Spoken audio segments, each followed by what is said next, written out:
So good evening everyone. Today we are going to discuss the Mahayana Darshan, and we have already discussed a lot of things about the Mahayana Darshan. And we have seen that Mahayana Darshan, there are two major segments of it, two major branches of Mahayana Darshan. One is the Shunyavad, second one is the Vijnanavad. तो हम लोग आज जो है शून्यवाद पर discuss करने वाले हैं. Our discussion will be on. अच्छा, ये मैंने कनेक्ट नहीं किया हुआ.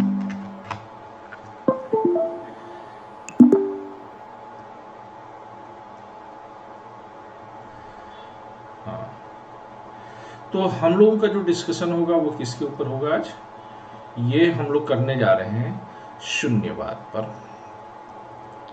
अच्छा, जो पिछली क्लासेस रही हैं उनमें भी ये कहाँ पर है? ये बौद्ध दर्शन में है. और नोट्स बनाते रहिएगा आप लोग. हम लोग हमेशा की तरह जो है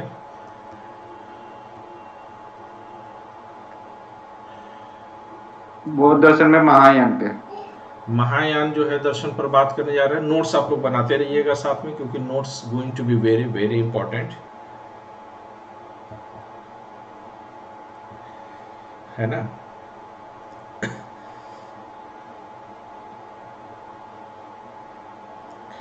और इसमें भी अगर जो है हम बात करें तो महायान दर्शन में जो शून्यवादी परंपरा है, हमने देखा था कि अश्वघोष से जो है इसकी काफी कुछ चीजें जो है हमको प्राप्त हुई थी. लेकिन अश्वघोष के यहाँ जो हमें मिला था वह काफी कच्चा कच्चा मिला था. तो हमने अश्वघोष के दर्शन पर जो है पिछली क्लास में काफी बढ़िया डिस्कशन किया हुआ था. और ये भी हमने माना था कि अश्वघोष जो है वो डायरेक्टली जो है हिस्सा नहीं बनेंगे, लेकिन उसके बावजूद हम ये कह सकते हैं कि अश्वघोष के अतिरिक्त जो इस विचारधारा को लेकर के चले वो नागार्जुन बड़े पैमाने पर आए हैं. और नागार्जुन जब आते हैं तो उन्होंने शून्यवाद को जो है अच्छे से स्थापित किया. तो हम लोगों को जो है आज का जो हम लोग शून्यवाद पढ़ते हैं या शून्यवाद के बारे में हम जानते हैं वह हम नागार्जुन से जानते हैं. और नागार्जुन को जो है मुख्य रूप से जो है शून्यवाद का प्रवर्तक कहा जाता है. शून्यवाद का प्रवर्तक कहा जाता है. पिछली क्लास में यानी कि इनको जो है मेन फिलोसोफर माना गया है. और शून्यवाद के प्रवर्तक के रूप में अगर हम ये देखें तो नागार्जुन की जो परंपरा है वो आप ये भी कह सकते हैं कि इन्हें भारत का आइंस्टीन भी कहा जाता है. इनकी जो है काफी जो है अगर कहें तो नाम परंपरा चलता है. और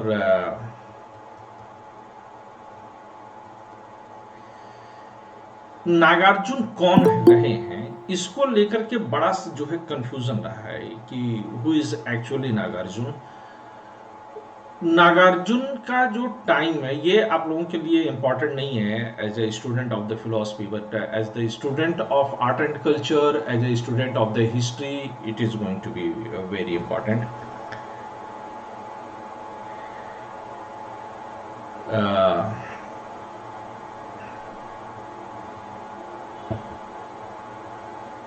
अब में से कुछ उनकी जो है प्रश्न बने रहते हैं. तो कई सारे लोग जो है ये मानते हैं कि नागार्जुन जो है वो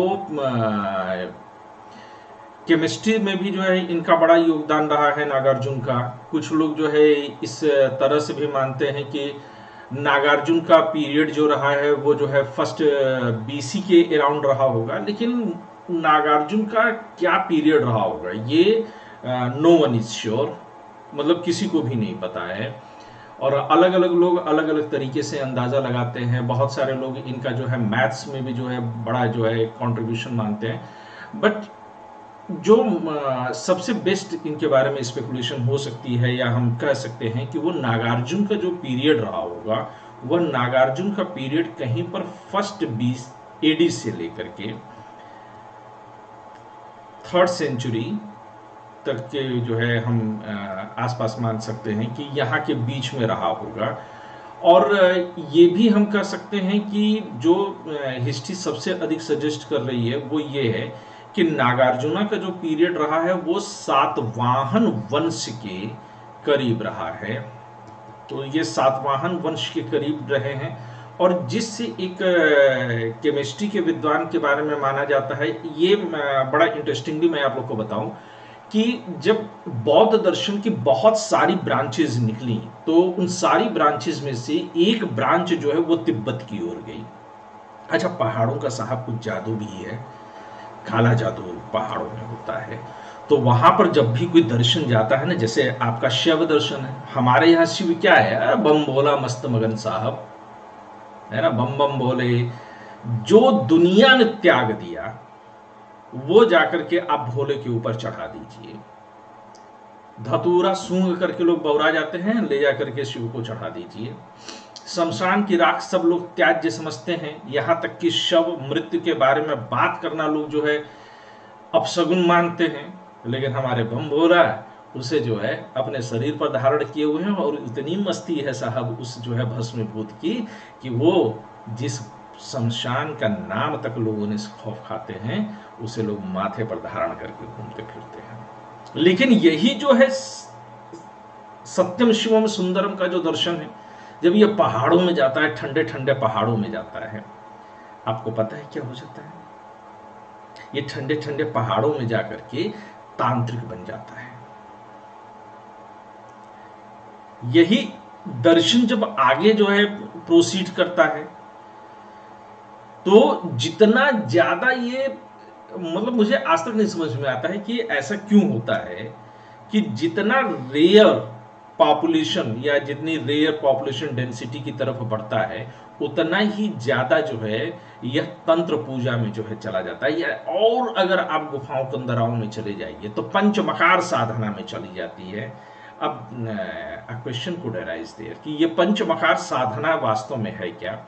तो वी कैन से कि पंचमकार साधना जो है वो बड़ा सिंपली हम जो है इसके बारे में बोल सकते हैं कि मांस, मदिरा, मत्स्य, मैथुन और मुद्रा, ये 5 माह होती हैं। तो पंचमकार साधना जो है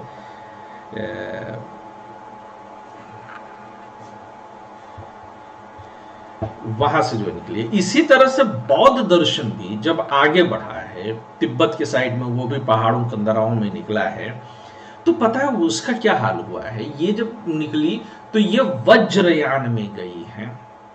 अच्छा, सवाल भी देखिए साहब, नाम की अपनी खूबसूरती है, ब्यूटी ऑफ द नेम।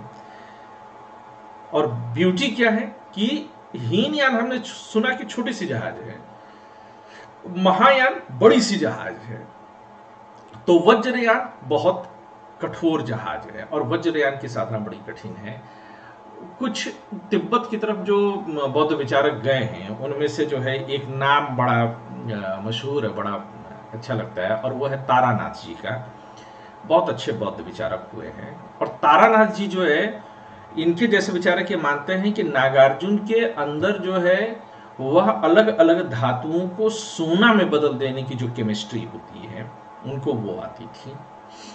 लेकिन इस बात पर जो है अगर इंडिपेंडेंट तरीके से सोचा जाए और हम वज्रयानियों की बात को छोड़ दें, तो we are not actually sure कि कैसे जो है ये पूरा का पूरा जो है डेवलपमेंट होता है। नॉट श्योर एक्चुअली, है ना। हम लोग को जो है एक डाउट जो है उस पर बना रहता है। मैं जो कुछ भी लिख रहा हूँ वो आप लोगों को नहीं दिख रहा है। तो ये जो है आपको अब बोर्ड नज़र आने लगेगा, आप लोग इसको देखते रहिएगा। तो ये कहते हैं कि हम जो तमाम किस्से कहानियों में जाते हैं और वहाँ पर जो है नागार्जुन के बारे में अलग अलग चीज़ें सुनते हैं, तो हम कंफर्म नहीं हो सकते हैं कि ये जो केमिस्ट्री वाले विद्वान हैं या जिनको कि वज्रयानी शाखा जो है वो बढ़ा चढ़ा करके बताती, वो एक्चुअली वही है जिनके बारे में हम जानते हैं, या उनसे जो है वो कुछ डिफरेंट है। बट वाच एवर, हम ये कह सकते हैं कि नागार्जुन दार्शनिक निसंदेह एक ऐतिहासिक व्यक्ति हैं। नागार्जुन का जो पूरा का पूरा इतिहास है वो हमें स्पष्ट तौर पर नहीं पता है, लेकिन जो नागार्जुन का दर्शन है वो हम ये जानते हैं कि हमारे पास जो है वह निश्चित रूप से पड़ा हुआ है। हाँ परवेज बोलिए। सर, ये शब्दावली जो अश्वघोष है और अश्वघोष यज्ञ है, ये दोनों एक ही चीज है या अलग अलग है? वो अश्वघोष यज्ञ नहीं है, वो अश्वमेध यज्ञ है। अश्वघोष दार्शनिक हैं। Okay sir. कैसे दार्शनिक हैं? बौद्ध दार्शनिक हैं। और जो तुम बोल रहे हो वह अश्वमेध यज्ञ है। क्या है? अश्वमेध यज्ञ। अश्वमेध। सॉरी सर, नहीं, वो माइंड सॉरी में। की बात नहीं है, ये कंफ्यूजन हो सकता है, तुम नॉन हिंदी बेल्ट से आते हो, तो दिस कंफ्यूजन इज एक्सेप्टेबल।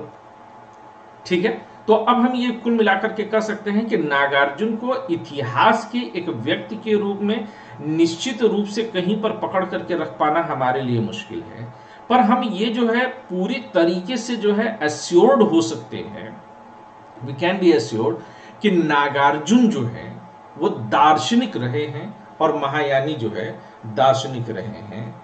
और नागार्जुन ने जो है वो उसी दर्शन को आगे बढ़ाया जिसे कि महात्मा बुद्ध ने या भगवान बुद्ध ने जो है मध्यमा प्रतिपद कहा था, है ना। और नागार्जुन का इस मामले में जो ग्रंथ है, नागार्जुन के ग्रंथ, तो सर्वाधिक महत्वपूर्ण ग्रंथ जो है उसको हम कैसे कह सकते हैं? हम कह सकते हैं मध्यमक। वो क्या है? मध्यमक। अब आपके दिमाग में तुरंत कौंध जाना चाहिए कि ये मध्यमक क्यों रहा होगा, क्योंकि भगवान बुद्ध ने अपने दर्शन को मध्यम प्रतिपद कहा था, यानी कि स्वर्णिम मध्यम मार्ग की ओर ले जाने वाला। तो नागार्जुन का जो ग्रंथ हुआ वह भी किस नाम से मशहूर हुआ? मध्यमक के नाम से मशहूर हुआ। तो यह मध्यमक नाम का जो है ग्रंथ रहा है, और मध्यमक नाम के ग्रंथ के कारण ही यह जो दर्शन बना, इसी मध्यमक के कारण वह क्या कहलाया? माध्यमिक। तो शून्यवाद को हम एक और दर्शन के नाम पर जानते हैं, वह माध्यमिक है। अब यहां पर मैं आप लोगों को जो है एक वो करूंगा, माध्यमिक और शून्यवाद यह दोनों एक ही जो है दर्शन है, ये दोनों अलग अलग दर्शन नहीं है। इसकी चर्चा क्लास में पहले भी मैं कई बार कर चुका हूं।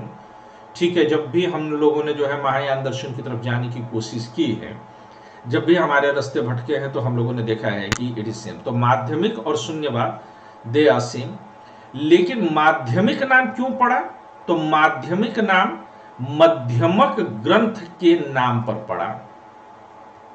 मध्यमक ग्रंथ के नाम पर पड़ा, ग्रंथ के कारण पड़ा, या फिर इसका एक और कारण हो सकता है कि इसमें दर्शन का मूल जो है वह मध्यम प्रतिपद के कारण पड़ा, जो भगवान बुद्ध द्वारा प्रतिपादित है। तो मध्यम प्रतिपद के कारण पड़ा।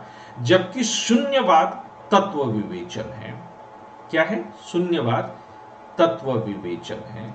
यानी कि हम ये कह सकते हैं कि यह कैसी है? यह तत्व मीमांसा का की तरफ संकेत करता है।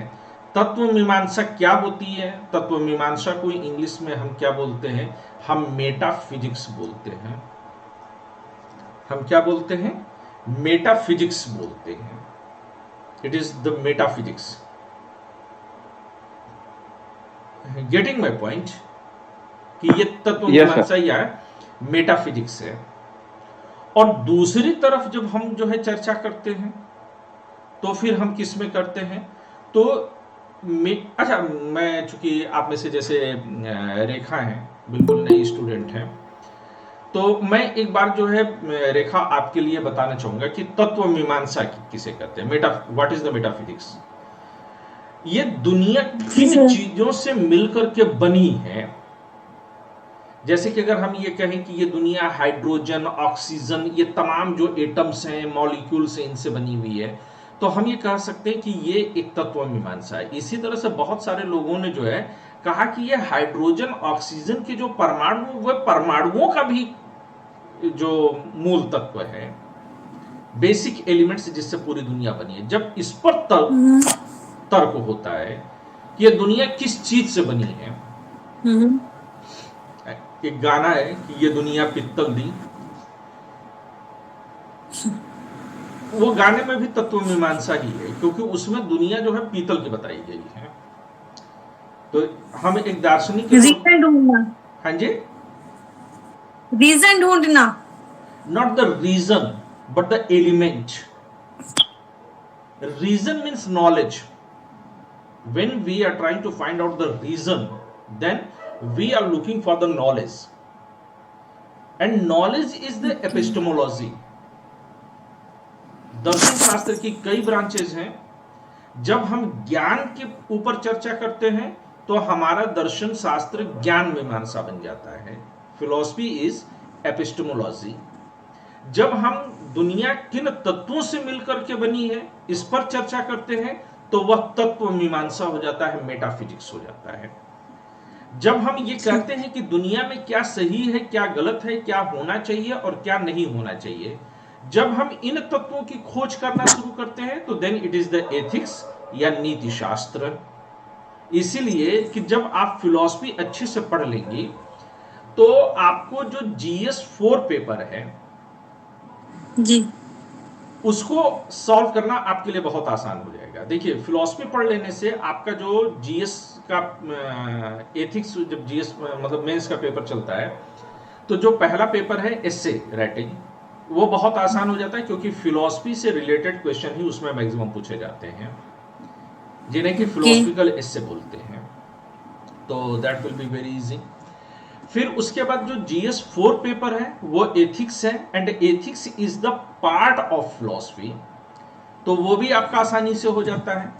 फिर जीएस पेपर 1 में जो इंडियन सोसाइटी है, जो जीएस पेपर 2 में सोशल जस्टिस है या फिलॉसफी ऑफ द कॉन्स्टिट्यूशन है या आर्ट एंड कल्चर का एक बड़ा पोर्शन है, उसको समझना आपके लिए बहुत आसान हो जाता है क्योंकि everything is connected with the philosophy.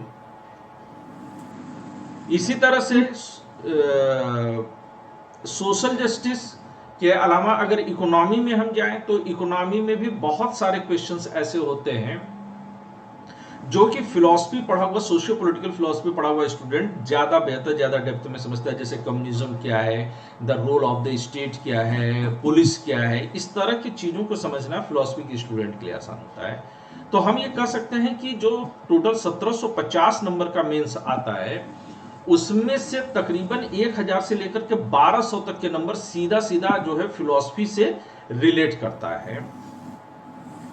तो फिलॉसफी मेंस के लिए जितना कारगर हो सकती है उतना कोई और सब्जेक्ट नहीं हो सकता है। और यही वजह रही है कि जब आपसे जो है सूरज ने बात किया था, मुझे याद है कि वो ग्रुप में चर्चा हुई थी, तो सूरज ने आपको इंडिकेट किया हुआ था कि आपको जो है फिलॉसफी लेनी चाहिए क्योंकि टाइम जो है आपके पास बहुत अधिक नहीं है, आप बहुत लंबे समय तक प्रिपरेशन में नहीं जा सकती हैं। और तो दैट्स वाई ये जो है फिलॉसफी जो है वो सूरज ने ये बोला था कि वो आपको इस चीज के बारे में बात करेगा कि क्यों बेस्ट है। मुझे नहीं पता कि आपके सूरज की बात हुई कि नहीं हुई, but I can say with the guarantee that the philosophy is the best subject as the hobby. पहले दिक्कत आ रही थी, अब तो चीजें थोड़ा समझ आ रही है। मैंने अलग से भी थोड़ा रिसर्च किया ना, तो अब समझ आ रही है काफी, अब इंटरेस्ट भी आ रहा है पढ़ने में। हाँ, एक बार पहले फिलोसफी बहुत वर्डिंग को लेके बहुत कंफ्यूजन थी। शुरू में किसी भी सब्जेक्ट के साथ होगा, लेकिन अगर फिलोसफी में एक बार मजा आ गया ना तो उस दिन समझिएगा कि आप फिलोसफर हो गई हैं। जिस दिन घर में दूध जल जाए, चीजें खुल रही है अब। हाँ, मैं बता रहा हूँ ना कि आपने दूध चढ़ाया, घर में फूंक गया, समझ जाइएगा कि आप फिलोसफर हो रही हैं। मतलब मैं अपने साथ बताऊं कि मेरे साथ क्या हुआ है कि बारिश में मैं आया हूं छाता लेकर के, और छाते को मैंने बेड पर लिटा दिया है और खुद जाकर के कोने में खड़ा हो गया। काफी देर बाद मेरी ये समझ में आया कि नहीं, छाते को इधर होना चाहिए था, मुझे बेड पर होना चाहिए था। उतनी देर में बेड भी मेरा गीला हो चुका था छाते की वजह से। तो दैट इज द मतलब मजा ऑफ फिलोसफी, गाढ़ा मजा फिलोसफी, जबरदस्त सब्जेक्ट है। No subject is comparable to philosophy, मतलब अलग मस्त मजा है। खैर, आइए हम लोग वापस जो है इस पर लेकर के आते हैं। मुझे फिलोसफी पर चर्चा करने को कह दिया जाए तो can go to any extent, पर ये जो घटना मैं आपको बताया ना, ये मेरे साथ वास्तव में हुआ है। मुझे ये टेंशन है, योग्यता नहीं थी घर में। नहीं, वो नहीं थी। वो मुझे फिलोसफी पढ़ते हुए देख ले तो बुक्स वगैरह हटा देती हैं। वो कहते हैं कि क्या तुम लोग पढ़ते रहते हो कि दुनिया जो है अनिर्वचनीय है, ये है वो है। ये तो एक लाइन में है, राम राम जपो सब क्लियर है। That's good. तो खैर आते हैं इस पॉइंट पर। तो ये जो है नागार्जुन के जो है ग्रंथ से जो है निकला हुआ है। तो ये सारी चर्चा किधर मेरी मुड़ गई थी, क्योंकि मैं ये समझाना चाह रहा था कि शून्यवाद क्या है और ये जो है माध्यमिक क्या है। माध्यमिक मूल रूप से इनका ज्ञान मीमांसा है। माध्यमिक क्या है? जैसे ये तत्व मीमांसा है, वैसे ये क्या है? ये ज्ञान मीमांसा की वजह से शब्द उभरा है कि हम चीजों की, ये ज्ञान मीमांसा या फिर नीति शास्त्र की वजह से उभरा है। ज्ञान मीमांसा को इंग्लिश में आप लोग याद रखिएगा एपिस्टेमोलॉजी कहते हैं, और नीति शास्त्र को हम लोग क्या बोलते हैं? एथिक्स बोलते हैं। तो ये मैं बार बार इन शब्दों को क्यों जो है डिफाइन करने की कोशिश करता हूं, ताकि कंफ्यूजन मिटे। आपको एक नहीं 10 बार पूछिए, एक बार ग्रिप बना लिया तो उसके बाद फिलॉसफी की क्लासेस गेट स्मूथ। तो ये जो है, और अब जब हम लोग इसके बारे में बात करते हैं तो शून्यता क्या है, शून्यवाद क्या है, आइए अब हम लोग यहीं से शुरुआत करते हैं कि शून्यवाद क्या है।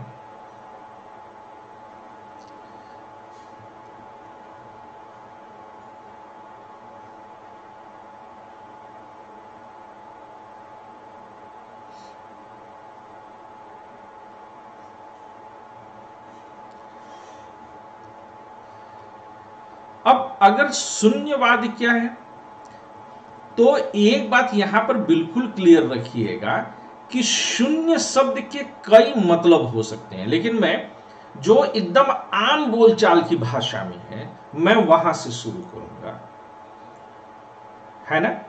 तो शून्यवाद, शून्य शब्द को पहले मैं डिफाइन करने की कोशिश करूंगा। हालांकि अगर हम बौद्ध दर्शन में जाएं, नागार्जुन के हिसाब से जाएं, तो नागार्जुन शून्य को जब समझाने की कोशिश करते हैं तो दिमाग के परखच्चे उड़ा देंगे। यहां तक कि नागार्जुन का इंपैक्ट इतना ज्यादा रहा है कि बाकी बाद के जितने भी दर्शन आए हुए हैं वह कहीं ना कहीं शून्यवाद के इर्द गिर्द ही अपने आप को समेटते हुए आए हैं। तो शून्यवाद में हमें क्या मिलता है? शून्यवाद में हमको जो है शून्य का मतलब हम जीरो समझते हैं, लेकिन यहां पर मतलब जीरो नहीं है कि शून्य का मतलब जीरो, ये अभाव शब्द है। तो कहते हैं वो नहीं है, बल्कि शून्य का मतलब है कि रहित है, एब्सेंट है। इसका मतलब एब्सेंट है। अगर मोटे तौर पर मैं यहां पर जो है as a student of the philosophy मैं यहां पर जो है नहीं लिखूंगा, लेकिन एक समझने के लिए मैं बात करूं तो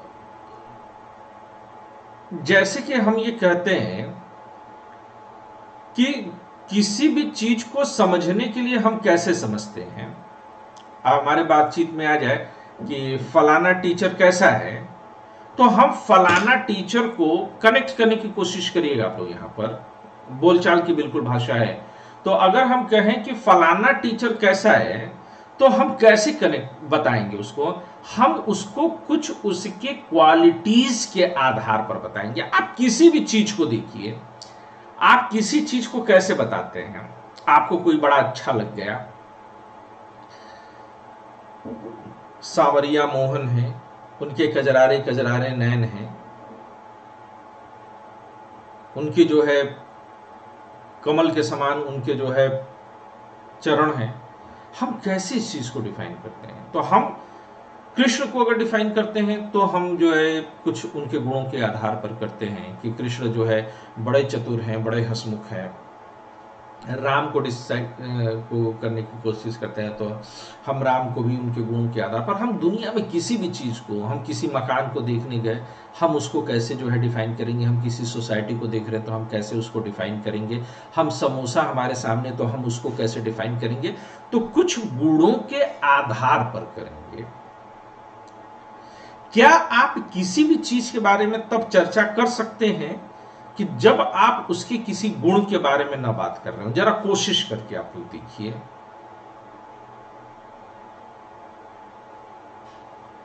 कोशिश करिए, आप लोग ट्राई करिए।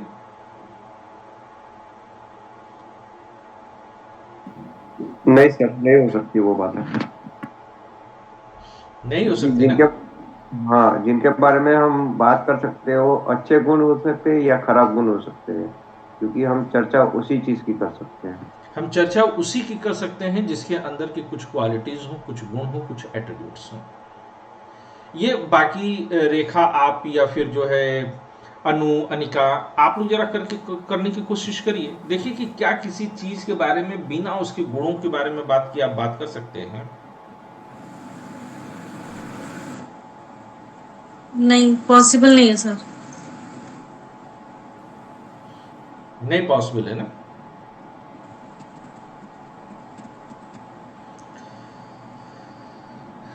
तो ये कहते हैं, अच्छा गुण कहां से आए।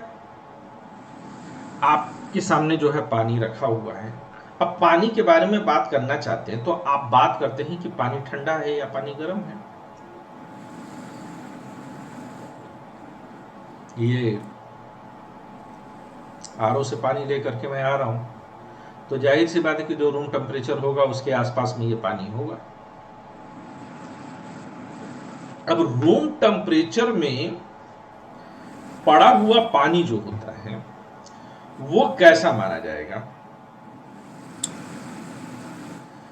तो कहते हैं कि क्या वो जो है ठंडा गर्म किसी भी जो है तरफ आप इसको रखेंगे। तो अब ये कहे कि जरा जो व्यक्ति जो है शिमला में बैठा हुआ है उससे बात करिए, वो कैसा फील करेगा, ठंडा या गर्म फील करेगा। तो कहे कि भाई उसको तो जो है ये पानी आपका गर्म ही लगेगा, जो एकदम 0 डिग्री सेल्सियस पर कड़कड़ कड़कड़ कांप रहा है। लेकिन वहीं पर आप इसी समय तमिलनाडु में बैठे हुए या ऑस्ट्रेलिया में बैठे हुए व्यक्ति से इस पानी के बारे में पूछिए, तो वो इस पानी को कैसा बताएगा, इस पानी को वह गर्म बताएगा। यानी कि पानी का खुद का स्वभाव कैसा है, पानी परिस्थितियों पर निर्भर करता है सर ये। हाँ, तो पानी का स्वभाव हम ये कह सकते हैं ना कि पानी खुद में ठंडा या गर्म नहीं है, ये एक रिलेटिव टर्म है, एक सापेक्षतया शब्द है। पानी को ना हम ठंडे में रख सकते हैं, ना तो पानी को हम गर्म में रख सकते हैं। अगर इसी टेम्परेचर का हम कोल्ड कॉफी बनाएं तो हमें मजा नहीं देगी कोल्ड कॉफी, लेकिन इसी का अगर हम हॉट कॉफी बनाए तो हमको हॉट कॉफी भी नहीं मजा देगी। हॉट कॉफी को हम कहेंगे ठंडा हो गया, कोल्ड कॉफी को हम कहेंगे कि गर्म हो गया है। न ये कोल्ड के लायक ही रह गई, न तो ये हॉट के लायक ही रह गई। लेकिन हम जब पी रहे हैं तो पीने में जो है हमको ये अलग वो दे रहा है। तो इसका मतलब ये है। अच्छा, इसी तरह से किसी को कोविड हो जाए तो कोविड में न तो उसे चीनी पता चलेगा, न तो नमक पता चलेगा। यानी कि स्वाद उस वस्तु के अंदर है या स्वाद उस वस्तु के साथ आपकी जुबान के संपर्क में है।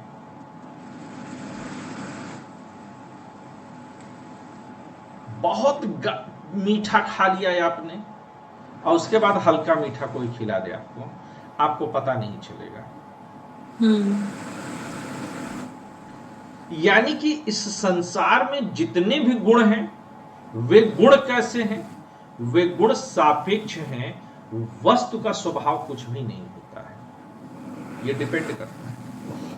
जैसे कोई मेरे को एक ढक्कन दारू दे दे, अभी बियर हिमालय दे दिया, मुझे बहुत बुरा लगेगा, अच्छी थुथु है ये तो। लेकिन किसी रसियाई आदमी को दे दिया जाए तो उसे बड़ा स्वादिष्ट लगेगा,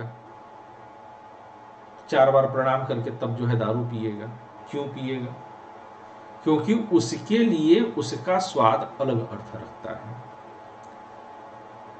जब मैं चाय में चीनी पीता था तो बिना चीनी की चाय मुझे फीकी लगती थी, मैं पी नहीं सकता था। और अब जब मैंने चीनी छोड़ दिया है तो अब मुझे कोई जो है चाय में चीनी डाल के दे तो मुझे चाय का स्वाद नहीं आता।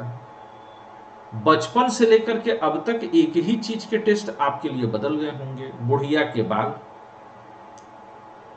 बचपन में बहुत शौक से हर किसी ने खाया होगा, अब कोई दे दे तो एक आध बाइट मुंह में रख करके बचपना उस स्वाद में आ जाएगा, लेकिन बुढ़िया के बाल के वो स्वाद आपको वापस नहीं आएंगे। इसका मतलब ये है कि कोई भी गुण जो है, अच्छे या बुरे की कल्पना भी करिए, तो गांधी हमसे पहले की जो पीढ़ी के लोग थे उनके लिए आदर्श थे, और गोडसे का नाम लेना पाप समझा जाता था। आज की पीढ़ी जिसकी नैतिकता मर चुकी है, उसके लिए क्या है? उसके लिए गांधी बुरे हैं, क्योंकि गांधी अहिंसा की बात करते हैं। अहिंसा कभी ताकत होती थी। आइंस्टीन के लिए अहिंसा ताकत है, स्वामी विवेकानंद के लिए अहिंसा ताकत है, महात्मा बुद्ध के लिए अहिंसा ताकत है, महावीर स्वामी के लिए अहिंसा ताकत है, राम के लिए अहिंसा ताकत है, कृष्ण के लिए अहिंसा ताकत है। सोशल मीडिया पर टहलने वाले छिछोरे किस्म के लोगों के लिए अहिंसा मूर्खता है, गोडसे सही है। तो गांधी अच्छे हैं या गांधी बुरे हैं? तो चंद लोगों की नजरों में गांधी अच्छे होंगे, चंद लोगों की नजरों में गांधी बुरे होंगे। यानी कि ये जो संसार में जितना कुछ भी है वह हम बुद्धि के प्रयोग के जरिए समझते हैं। लेकिन अगर हम जरा गहराई से उतर करके देखने की कोशिश करें तो with all the guts we can say कि इनमें से कुछ भी साहब सच्चा नहीं है। Nothing is true. वस्तुतः बुद्धि जो है वह चीजों को हम लोग पहले भी एक शब्द का प्रयोग कर चुके हैं, और वह शब्द क्या है? चतुष्कोटि विनिर्मुक्त होना। हमने तो सबसे पहले हम लोग समझे कि चतुष्कोटि क्या है। चतुष्कोटि जो है ये दर्शन शास्त्र में जो है, खासतौर से भारतीय दर्शन में माना गया है कि किसी भी वस्तु का वर्णन, किसी भी वस्तु या तत्व का वर्णन, पहले भी क्लास में चर्चा हो चुका है, I am just repeating it. किसी भी वस्तु या तत्व का जो वर्णन है वो कैसे संभव है? तो कहते हैं कि किसी भी तत्व या वस्तु का वर्णन जो है वह 4 प्रकार से संभव है। ये 4 प्रकार कौन से हैं? या तो वस्तु सत्य है, या तो वस्तु असत्य है, या फिर वस्तु सत्य भी है और असत्य भी, या फिर चौथा, ना तो सत्य है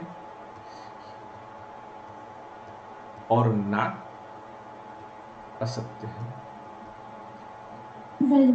सर ये तो जैन दर्शन में आपने पढ़ाया था ना, सत्य सत्य असत्य। वहां पर 7 कोटि बताई गई है। स्याद यस्ति स्याद नास्ति स्याद यस्ति नास्ति च स्याद अव्यक्तम स्याद अस्ति अव्यक्तम च स्याद नास्ति अव्यक्तम च स्याद अस्ति च नास्ति च अव्यक्तम। ये बताया गया वहां पर। Yes sir. तो वही जो सप्तभंगिन है उसको अब वहां पर कहा गया कि वो वस्तु के नजरिए से था। अब ये क्या है कि मतलब कि ये कलम अगर है तो इस कलम के 4 नजरिए हो सकते हैं। तो अब जो ये चतुष्कोटि बताई जा रही है ये कलम के नजरिए से नहीं है, बल्कि हमारी बुद्धि के समझने के नजरिए से कि हम बुद्धि के बारे में, हालांकि दोनों एक ही चीज है। वह वस्तु के नजरिए से था और यह मतलब कि जो जानी गई वस्तु के नजरिए से था, और यह जानने वाले के नजरिए से है। पर मोटे मोटे तौर पर उसमें भी अगर कहें तो अव्यक्त शब्द को हटा देते हैं तो वहां पर भी 4 कोटि ही जो है बनती है। यही 4 बनेगी ना, सिर्फ अव्यक्त को हटा दें।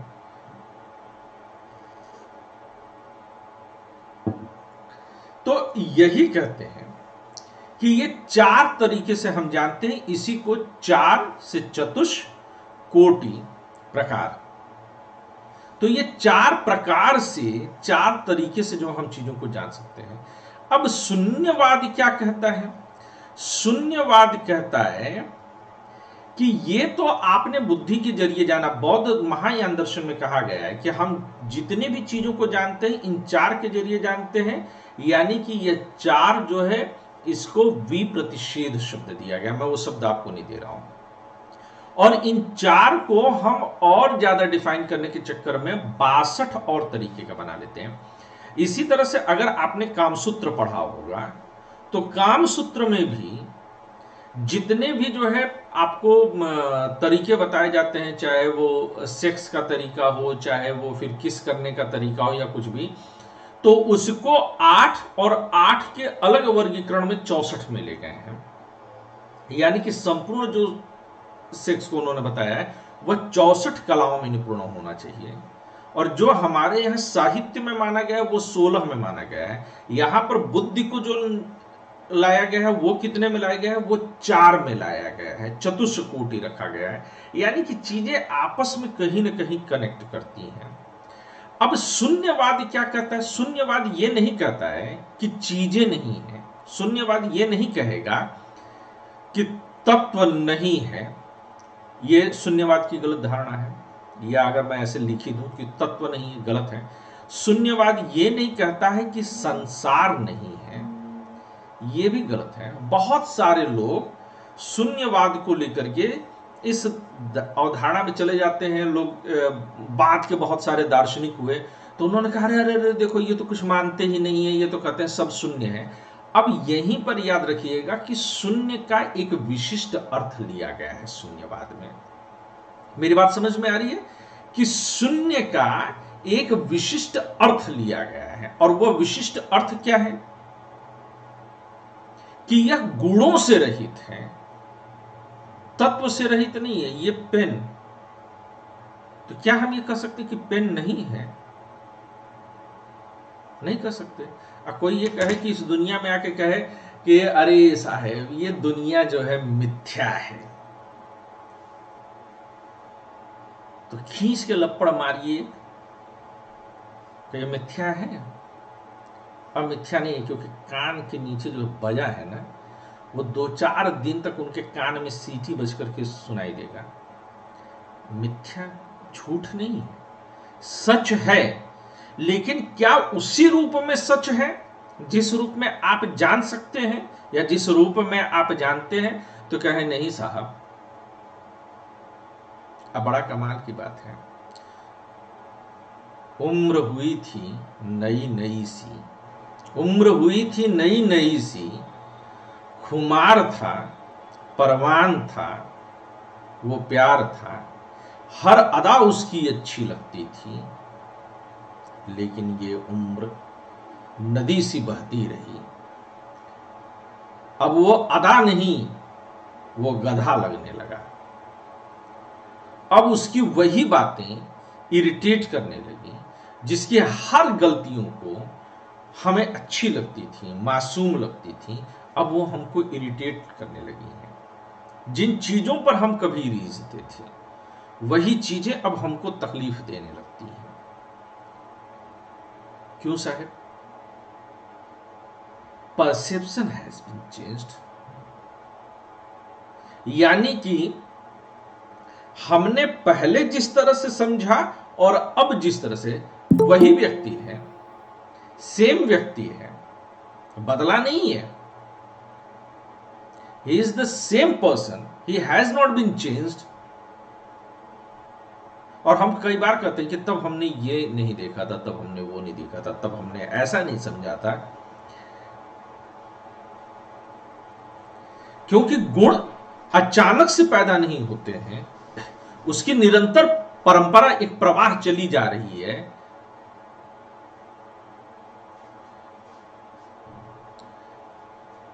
वो प्रवाह बही जा रही है। हिमालय में जब गंगा बहती है, कल कल कल कल छल छल छल छल करके बहती चली जाती है। किल्लोलिनी है, बनारस के घाटों से, शिव की जटाओं से उलझ करके जब वही निकलती है तो शांत स्थिर किसी गजगामिनी जैसी चलती है और शैवालिनी बन जाती है।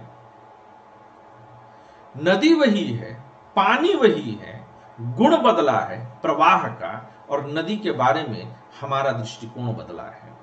और वही जब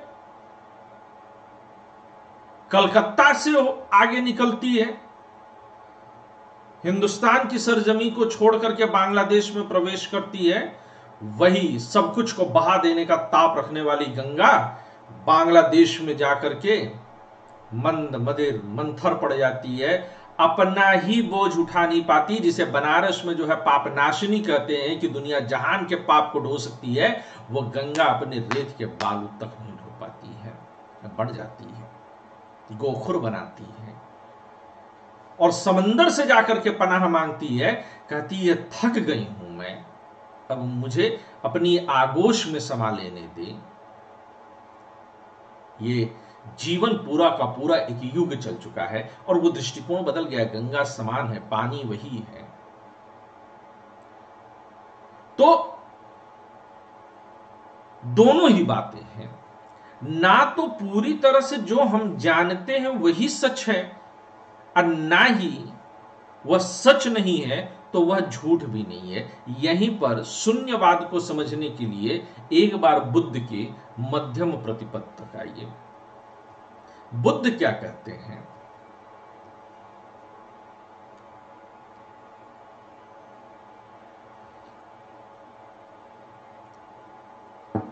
बुद्ध स्पष्ट रूप से आपको कहते हैं कि संसार के बारे में लोगों का दृष्टिकोण क्या है संसार के विषय में।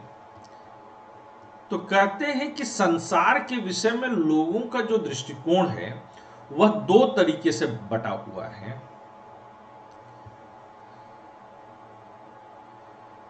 अन्य विचारकों का, बौद्ध के अलावा अन्य विचारकों का दृष्टिकोण, मैं थोड़ा सा स्पष्टता लाने के लिए यहां पर लिख दूं तो कहते हैं कि यह दो तरीके का जो है दृष्टिकोण कैसे बटा हुआ। कहते हैं आइए साहब समझते हैं। एक तरफ जो है यह शाश्वतवाद है। शाश्वतवाद क्या कहता है कि everything is permanent, everything is permanent. और वहीं पर आपका जो है दूसरा दृष्टिकोण क्या कहता है, यानी कि आप इसको लिख लीजिएगा, एवरीथिंग इज परमानेंट। कि हम दुनिया में जो कुछ भी देखते हैं सब ये दुनिया साहब अनादिकाल से चली आ रही है, अनंत काल तक चली जाएगी। हम मर जाएंगे, हम खप जाएंगे, दुनिया साहब चलती रहेगी। दूसरी तरफ जो दर्शन है वो कहता है उच्छेदवाद। ये उच्छेदवाद है, यानी कि नथिंग इज परमानेंट।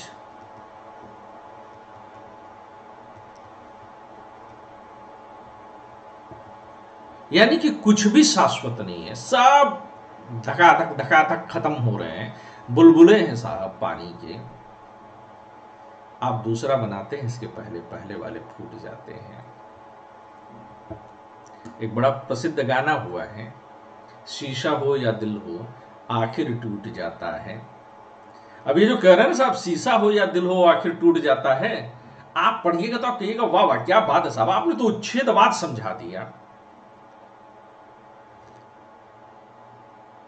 हमारे जमाने का गाना है, शीशा हो या दिल हो आखिर टूट जाता है। तो देखिए साहब, हमारे जमाने के गाने में भी दर्शन छिपा हुआ था। एक गाना इसी तरह से हमारे जमाने में बना था, 100 साल पहले मुझे तुमसे प्यार था, आज भी है और कल भी रहेगा। यह गाना किधर जो है इंडिकेट कर रहा है, बता सकते हैं आप? यह शाश्वतवाद की तरफ है कि 100 साल पहले, अब उस साहब से जाकर के पूछिए कि 100 साल पहले अगर तुम्हें किससे प्यार था तो एक बात बताओ कि तुम आदमी की जात हो या भूत हो, कि तुम्हें 100 साल पहले प्यार था और तुम अभी भी जो है मुगालता पाल करके बैठे हो कि आज भी है और कल भी रहेगा। और अगर जो है भूत नहीं बने हो तो साहब 100 साल से जिस प्यार को जारी रखे हो, तो ये बताओ कि ये तुम्हारी जो उम्र है वो गजल गाने की उम्र है कि भजन गाने की उम्र है? 100 साल से किसी को प्यार होता है साहब? तो ये परमानेंट अपने इश्क को बना रहे हैं, तो दिस विल बी कॉल्ड शाश्वतवाद। और दूसरी तरफ शीशा हो या दिल हो आखिर टूट जाता है। सब टूट रहा है साहब, सब छूट रहा है, सब फूट रहा है, बुलबुले हो गए साहब। ये क्या है? उच्छेदवाद है। Is that clear? एक्चुअली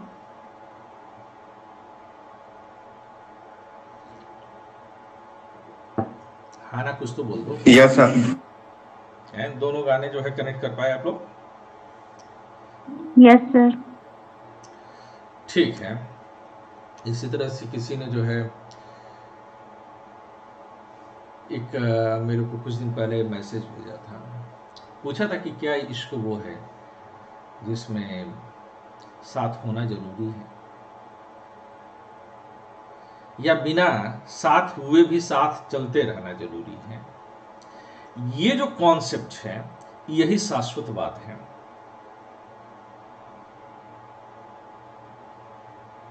साथ चलते रहना है, परमानेंट है। और दूसरा एक इश्क का वो भी जो है डेफिनेशन है कि एक दूसरे में फना हो जाए, ये उच्छेदवाद था। कौन सा सही है कौन सा गलत है मैं इस पर निर्णय नहीं कर रहा हूं, लेकिन संसार अगर सदियों से चला आ रहा है, सदियों तक चलता चला जा रहा है, न इसका जो है हमको प्रारंभ पता, न इसका हमको अंत पता, तो हम क्या कहेंगे? हम कहेंगे कि यह शाश्वतवाद है। सब कुछ, एवरीथिंग इज परमानेंट हियर। अब वहीं पर दूसरा दृष्टिकोण अगर हम उठा दें कि सेकेंड परसेप्शन क्या कह रहा है कि नथिंग इज परमानेंट, तो कह रहे हैं कि ये दोनों एक्सट्रीम की बातें हैं। ये दोनों कैसे हैं? तो कह रहे हैं कि ये भी अतिवादी है, एक्सट्रीमिस्ट है, और ये भी कैसा है? ये भी अतिवादी है। This one is also extremist. कहते हैं फिर क्या करेंगे साहब? कहते हैं कि बुद्ध यहीं पर कहते हैं, अब बुद्ध की वो कहानी याद करिए। बुद्ध ने क्या कहा? वो जो नर्तकी आई थी, ध्यान लगा करके बैठे हुए थे, नर्तकी आती है बुद्ध के पास और अपने जो है तानपुरे वाले से कहती है कि तानपुरे के तार या वीणा के तार इतने भी मत कस दो कि वीणा के तार ही टूट जाएं, और वीणा के तार इतने ढीले भी मत छोड़ो कि उनसे कोई संगीत ना निकल पाए। यानी कि दोनों अतिवादी दृष्टिकोण को रोकने की कोशिश करती है।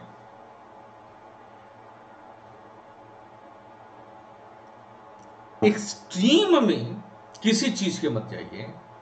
सो what we need to do, we have to find the golden middle path. एक बीच का रास्ता हमको निकाल लेना है। यही बौद्ध दर्शन का स्वर्णिम मध्यम मार्ग है। क्या है ये? स्वर्णिम मध्यम मार्ग है। इट इज द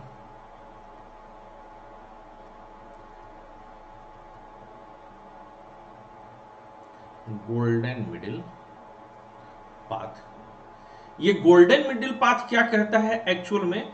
किसी भी प्रकार के अतिवाद से बचिए।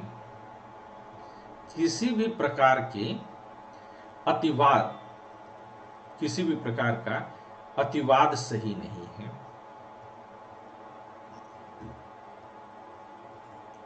Extreme of anything is bad, वो सही नहीं है साहब। You have to avoid that. तो कहते हैं कि अगर हमने ये माना कि एक्सट्रीम इज बैड, तो क्या है कि फिर क्या है? तो ये हमने हीनयान दर्शन में पढ़ा था। ये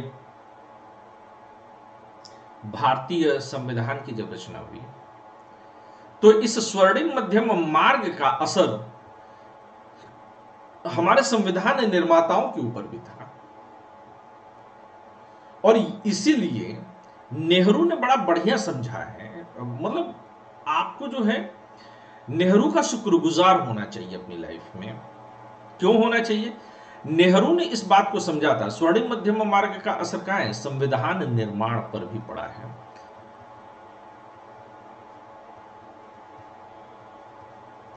मेकिंग ऑफ द कॉन्स्टिट्यूशन, इस पर भी इंपैक्ट है। कैसे? तो कहे कि जब लोगों ने ये कहा कि संविधान का काम चल रहा है, कॉन्स्टिट्यूशन मेकिंग का काम चल रहा है, तो लोगों ने कहा कि कैसे डिसीजन होंगे।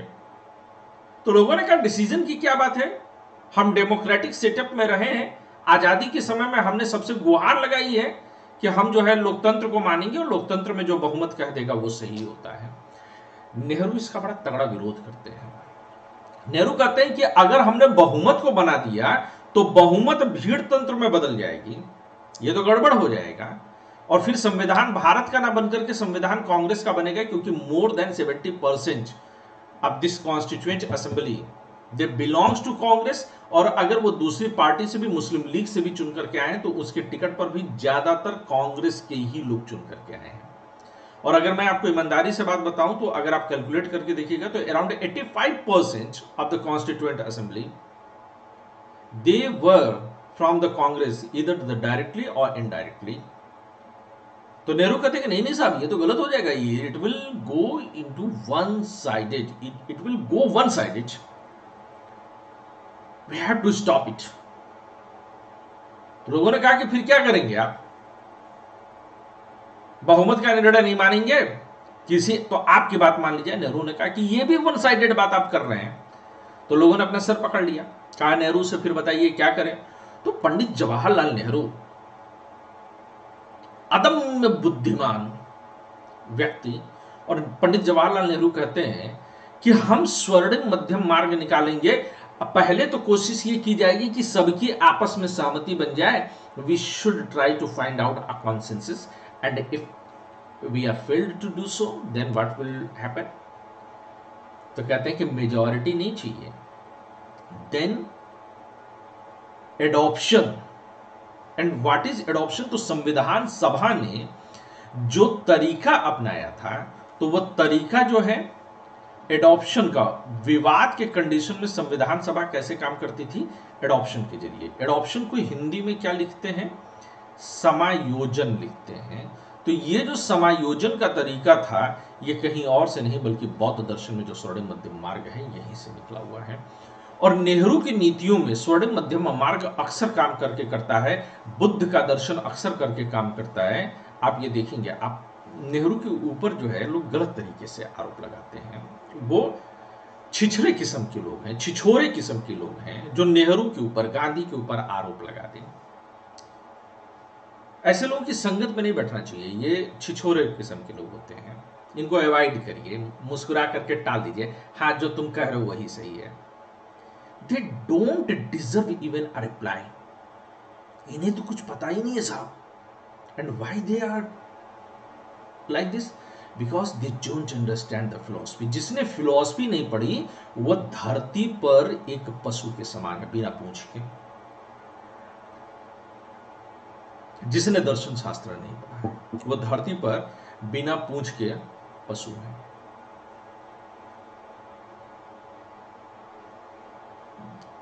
भारत की विदेश नीति अगर आजादी के बाद किन्हीं सिद्धांतों पर चली है तो वह पंचशील के सिद्धांतों पर चली है। और दुनिया आज भी अगर भारत को जानती है तो दो नामों से जानती है, गांधी और गौतम के नाम से, और दोनों ही अहिंसा के जबरदस्त पुजारी रहे हैं।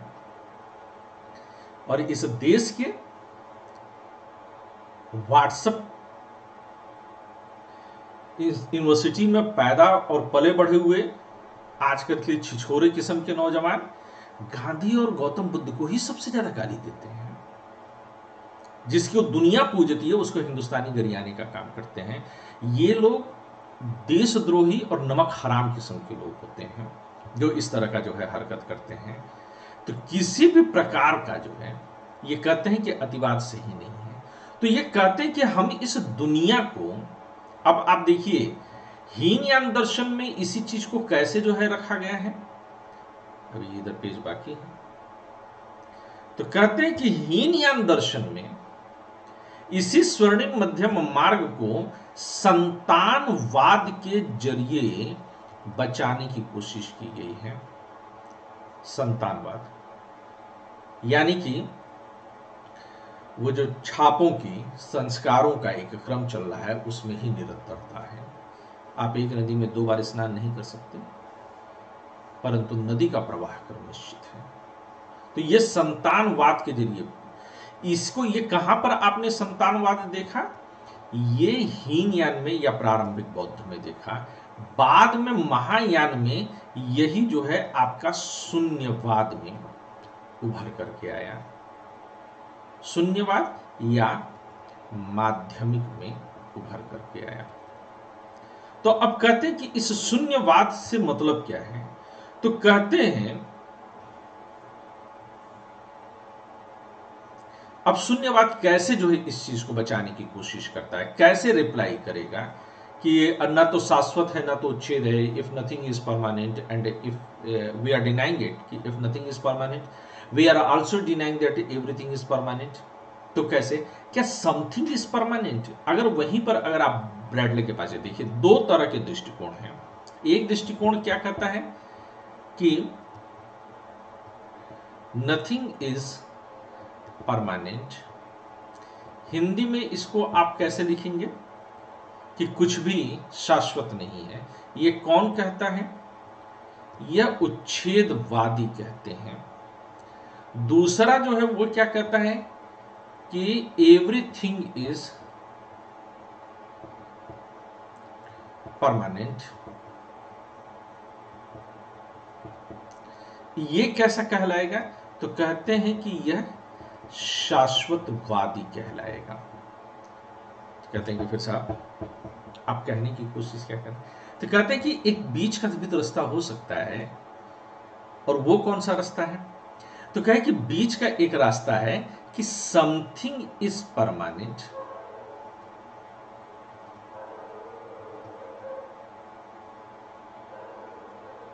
ये कौन से लोग हैं?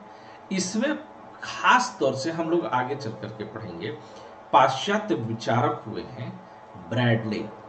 ब्रैडले जैसे विचारक वो कहते हैं कि something something something is there, तो लेकिन ये शून्यवादी कहते हैं बिल्कुल नहीं। तो शून्यवादी क्या कहने की कैसे जो है इन तीनों को रिजेक्ट करते हैं, इस पर आइए बात करते हैं। आप लोग आगे चल करके देखेंगे कि जब नागार्जुन के दर्शन को पढ़ने की कोशिश करेंगे तो नागार्जुन में आपको ब्रैडले भी जो है थोड़ा बहुत इनसे उधार लेते हुए मिलेंगे नागार्जुन से, और वहीं पर ग्रीन, एच ग्रीन, ये दोनों लोग जो है नागार्जुन से, हालांकि मैं ये दावे के साथ नहीं कह सकता कि ब्रैडले और ग्रीन दोनों लोग जो हैं ये क्या उन लोगों ने वस्तुतः नागार्जुन से कॉपी किया है, क्योंकि जैसे अगर पाश्चात्य विचारक होते, यही नागार्जुन पश्चिम में पैदा हुए होते और ब्रैडले और ग्रीन भारत में पैदा हुए होते, तो ब्रैडले और ग्रीन के जो अनुयायी होते, जो पूरा का पूरा पश्चिम होता, जब तक सड़क पर उतर करके अपना कुर्ता फाड़ करके छाती पे स्यापा पीट पीट करके चिल्ला रहा होता कि ये देखिए नागार्जुन ने कॉपी कर लिया या ब्रैडले ग्रीन ने कॉपी कर लिया। लेकिन हम भारतीय इस मामले में बहुत उदार हैं, लिबरल हैं, and that is our strength. और वो स्ट्रेंथ क्या है फिर? हमारी स्ट्रेंथ इस बात में है कि हम जो है छाती पीट करके स्यापा नहीं पा रहे हैं आपके पास, हम बल्कि इस तरफ जा रहे हैं कि हम कहते हैं कि हाँ मिलता जुलता है, ब्रैडले और ग्रीन कुछ कुछ अंश ग्रहण करते हुए दिखाई दे रहे हैं, हम कॉपी करने का आरोप नहीं लगाते हैं। पर ये आप लोग हमेशा याद रखिएगा, ये आप लोग डाल दीजिए कि वेरी इंपॉर्टेंट है ना। ये मुझे उम्मीद है कि 98% स्टूडेंट्स इस बात को नहीं लिखेंगे, but you are going to write it, है ना। तो अब ये इन्होंने क्या बोला का साहब? इन्होंने बोला कि ये ब्रैडले और ग्रीन का जो है वो है। अब मैं फिर से जो है शून्यवाद को परिभाषित करने पर आता हूं, जिससे कि ये पूरी की पूरी जो है विचारधारा आपको आसानी से समझ में आएगी। तो शून्यवाद क्या कहना चाहता है? तो शून्यवाद का जो है मुख्य ये कहना है कि शून्य यहां पर एक तत्व है। शून्य क्या है? शून्य अपने आप में तत्व है, ठीक है ना। तो ये कैसा तत्व है? तो कहते हैं कि यह चतुष्कोटि विनिर्मुक्त है।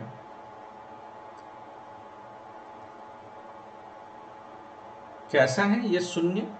ये चतुष्कोटि विनिर्मुक्त है। चतुष्कोटि विनिर्मुक्त कहने का मतलब क्या है कि यह बुद्धि के द्वारा जाना नहीं जा सकता है, यह बुद्धि के जरिए जाना नहीं जा सकता।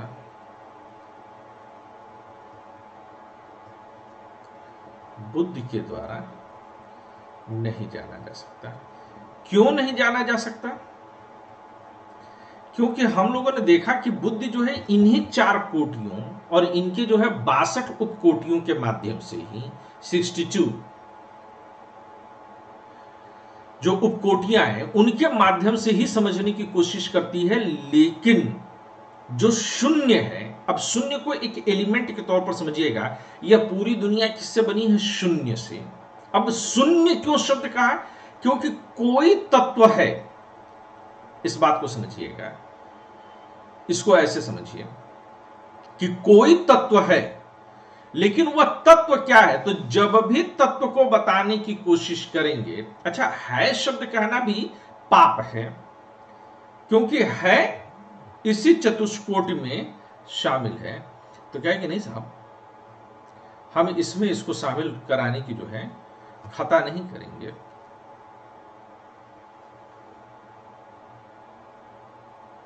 ये तो बहुत बड़ी खता हो जाएगी। हम ये नहीं कहेंगे, क्योंकि हमने देखा कि चतुष्कोटि में है, नहीं है भी और नहीं भी है, ना तो है और ना तो नहीं है। ये 4 ही सत है, असत है, न सत है न असत है, सत भी है और असत भी है।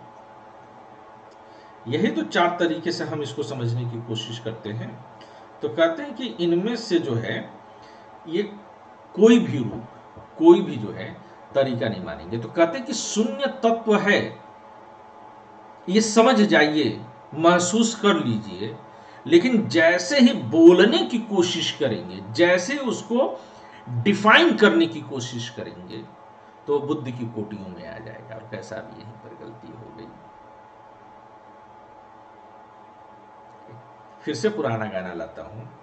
एक पुराना गाना है, किसी को चाहते रहना कोई खता तो नहीं है, खता तो तब है जब हाले दिल किसी से बयां करें। तो इसी तरह से आप बुद्धि को समझ रहे हैं, यहां तक गड़बड़ी, मतलब तत्व है, ये समझ रहे हैं, ये समय गड़बड़ी नहीं है, लेकिन जैसे ही बोलने के क्रम में आएंगे वैसे ही आप गड़बड़ी कर जाएंगे। यही बात आगे चल करके शंकराचार्य में भी आप पढ़ेंगे। शंकराचार्य कहते हैं ब्रह्म है। शंकराचार्य का एक बार बड़ा बहस हुआ। मैं शंकराचार्य के अलावा जो है ये बात मैंने आप लोगों को बृहदारण्यक उपनिषद में भी बताई थी कि बृहदारण्यक उपनिषद में क्या होता है। आप लोगों ने देखा होगा कि बृहदारण्यक उपनिषद में कहते हैं कि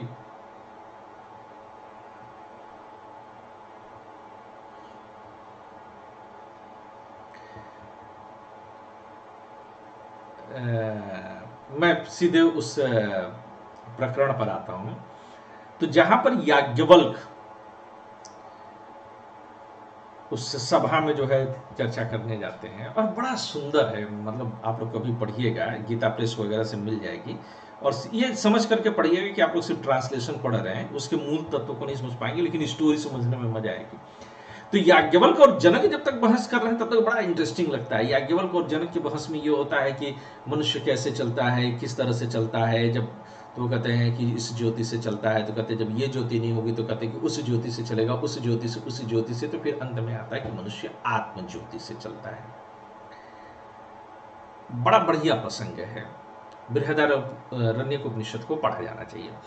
लेकिन जब गार्गी के साथ आते हैं, जनक और गार्गी का डिबेट होता है, वो बड़ा इंटरेस्टिंग है। गार्गी अंत में इसी बात पर आ जाती हैं कि ब्रह्म का स्वरूप क्या है। आप ब्रह्म को जानते हैं, आप ब्रह्म की चर्चा कर रहे हैं, आत्मा की जो है चर्चा कर रहे हैं, तो बताइए साहब कि क्या है। एकदम खामोश हो जाते हैं ये याज्ञवल्क, जानते तो हैं पर बता नहीं पाएंगे। शर्त वही होती है कि बताना है साहब, पर ये बता नहीं पाते हैं, खामोश हो जाते हैं। क्यों? क्योंकि आत्मा है। आत्मा है शब्द लगा देना भी गलत है, लेकिन चलिए बातचीत के लिए जो है हम इतना पकड़ लेते हैं कि आत्मा। अब कहे आत्मा, ठीक है साहब, लेकिन आत्मा क्या? तो तो कहे कि ये नहीं बता पाएंगे, that is not possible for me. कैसा है नहीं बता पाएंगे। इसी को आप लोगों ने देखा कि पीछे जो है, जब हम लोग हीन यान दर्शन पढ़ रहे थे तो वहां पर बड़ा जबरदस्त हीन यान दर्शन में क्रिटिसाइज किया गया। उसने कहा आत्मा ढूंढने निकले हो। ये तो ठीक वैसे है कि जैसे कोई नवयुवक जो है कहे कि वह नगर की सबसे सुंदर स्त्री, सबसे सुंदर कन्या से प्रेम करता है। अच्छा, प्रेम करते हो? तो कहा हाँ, और मैं उसको पाकर के रहूंगा। अच्छा, तुम सबसे नगर की सबसे सुंदर कन्या को पाकर कैसी दिखती है? क्या नहीं मालूम? क्या उसकी जाति क्या है? क्या नहीं मालूम? क्या बाप का नाम क्या है? क्या नहीं मालूम? क्या अच्छा छोड़ दो, ये बता दो कि उसका नाम क्या है? क्या नहीं मालूम? कहे अरे लंबी है, चौड़ी है, मोटी है, ऊंची है, कानी है, कुबड़ी है, कैसी है? क्या ये नहीं मालूम? बस ये मालूम है कि सबसे सुंदर स्त्री को मैं प्रेम करता हूं। तो बौद्ध जो है हीन यान में इसी बात का मजाक उड़ाते हैं। देखिए हीन यान और महायान का अंतर। हीन यान कहता है कि जब तुम कुछ बता ही नहीं पा रहे हो तो तुम प्रेम किससे कर रहे हो? क्या आत्मा है जिसके पीछे तुम जा रहे हो? लेकिन महायान कहता है जानते हैं बस बता नहीं पाएंगे। हीनयान कहता है तुम तो जानते ही नहीं हो। यह महायान एक स्टेप आगे बढ़ता है।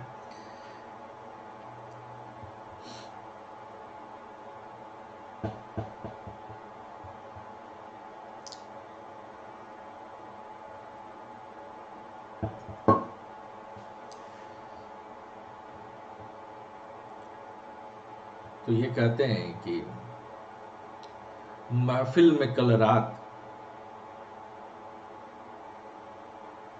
उसके हुस्न की चर्चा कर थी, हम भी थे पर हम चुप रहे, मंजूर था मुझे पर्दा तेरा, कल 14वीं की रात थी।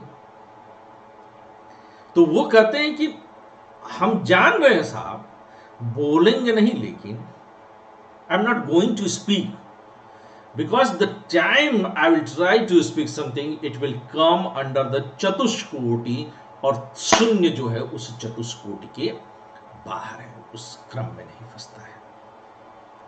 तो यही कहते हैं कि इस चतुष्कोटि के जरिए नहीं जाना जा सकता। इसको और बहुत बढ़िया जो है आप कहिए तो जैसे कोई एक गूंगा है, कौन है?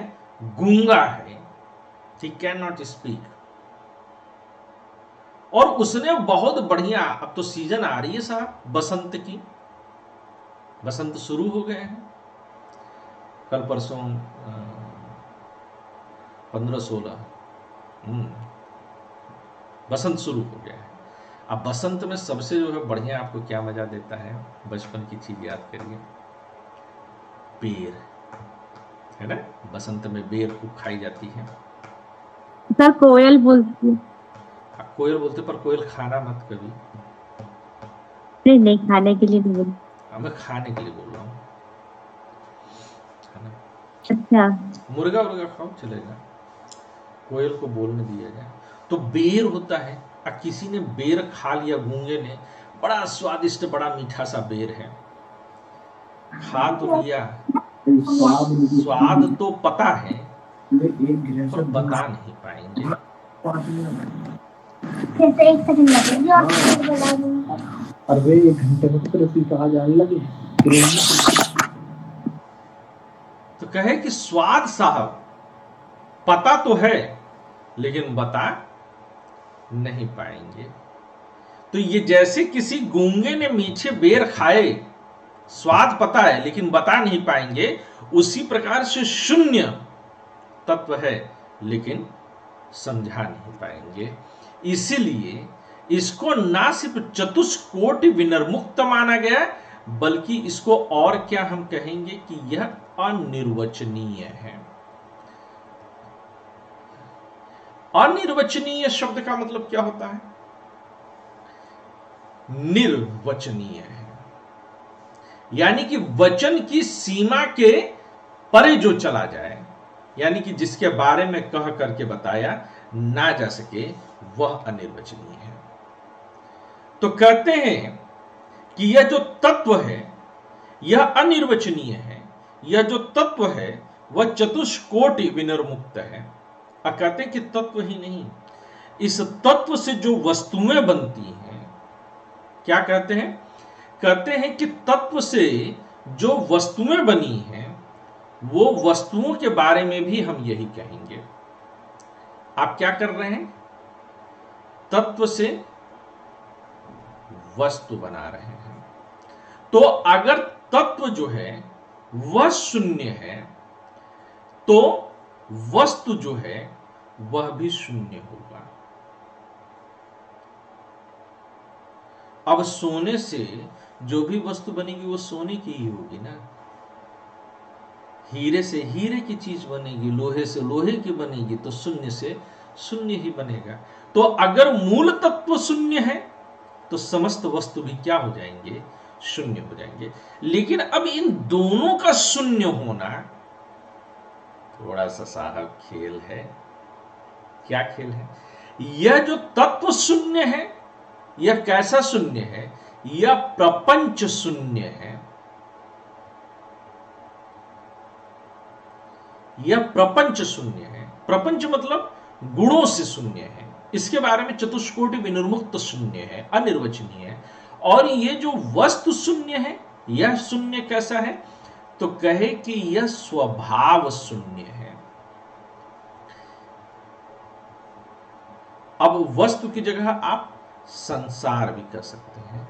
तो अब हमारे पास जो है दो चीजें निकल करके आई कि जो तत्व है वह प्रपंच शून्य है और जो संसार है वह स्वभाव शून्य है। दोनों शून्य है। अब एक बार फिर याद रखिएगा, शून्य का मतलब अभाव नहीं है, शून्य का मतलब रहित होने से, शब्दों की सीमा से परे जाने का है। इसी चीज पर ये दिखाते हैं। कहते हैं कि व्यवहारिक दृष्टि से देखें तो व्यवहारिक दृष्टि से हमको क्या दिखाई देता है? तो कहते हैं कि व्यवहारिक दृष्टि से हमको संसार दिखाई देता है। और संसार कैसा है? तो कहते हैं कि संसार जो है वह, संसार के अगर गुण देखें तो संसार जो है सापेक्ष है। हर चीज किसी न किसी चीज के सापेक्ष है। आशीष सर बढ़िया टीचर हैं, सापेक्ष है, दोनों के सापेक्ष है। जैसे कुछ स्टूडेंट के सापेक्ष है। अब कुछ स्टूडेंट मुझको खान सर से या दिव्या मैम से कंपेयर कर दें, कहेंगे सर आपकी क्लास में मजा नहीं आता है, आप उसे बुर्बक उर्बक नहीं बोलते हैं, मतलब क्या क्लास आप पढ़ा रहे हैं, हटाई। तो नहीं साहब, वो टीवी पर जो है टीचरों को जो है, मतलब इतना जो है दुर्भाग्य इस देश का है कि आप देखिएगा कि हम लोग छोटे छोटे थे, मेरे पिताजी भी टीचर थे, तो जहां कोई पर ये मस्खरे टाइप के भांड किस्म के लोग, भांड शब्द मतलब उसको बोला जाता है जो उल्टी सीधी बातें करके लोगों का मन बहलाता है। ये जो तमाम एक्टर एक्ट्रेसेस हैं, ये हिंदी साहित्य के अनुसार ये भांड लोग हैं। तो शरीफ आदमी, ये जब शादियां वगैरह पहले चलती थी तो 10 दिन की, 15 दिन की, 20-20 दिन के या 7-7 दिन के जनवासे लगते थे।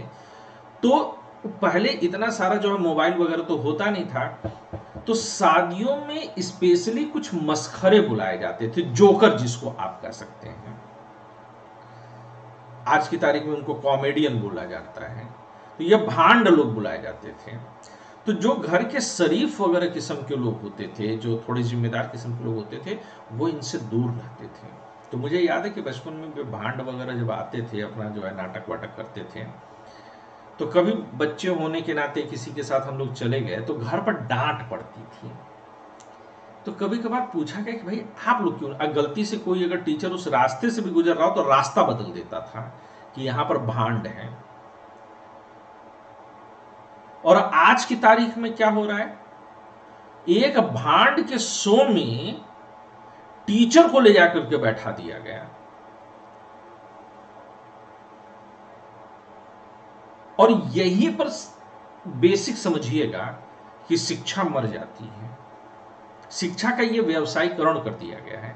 और ये भी सोचिएगा कि अचानक से क्या है कि फिजिक्स वाला पर जो है शो बन रहा है, अचानक से जो है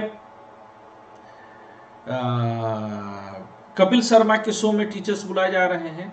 ये सब कुछ नहीं है, ये कैपिटलिस्ट लोग पैसा इन्वेस्ट कर रहे हैं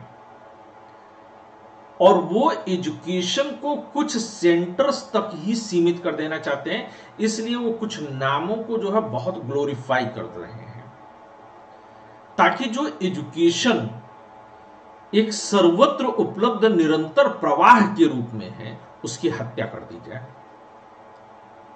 तो ये भांड लोगों को बुला करके, अब बताइए टीचर जाकर के भांडों के बीच में बैठे।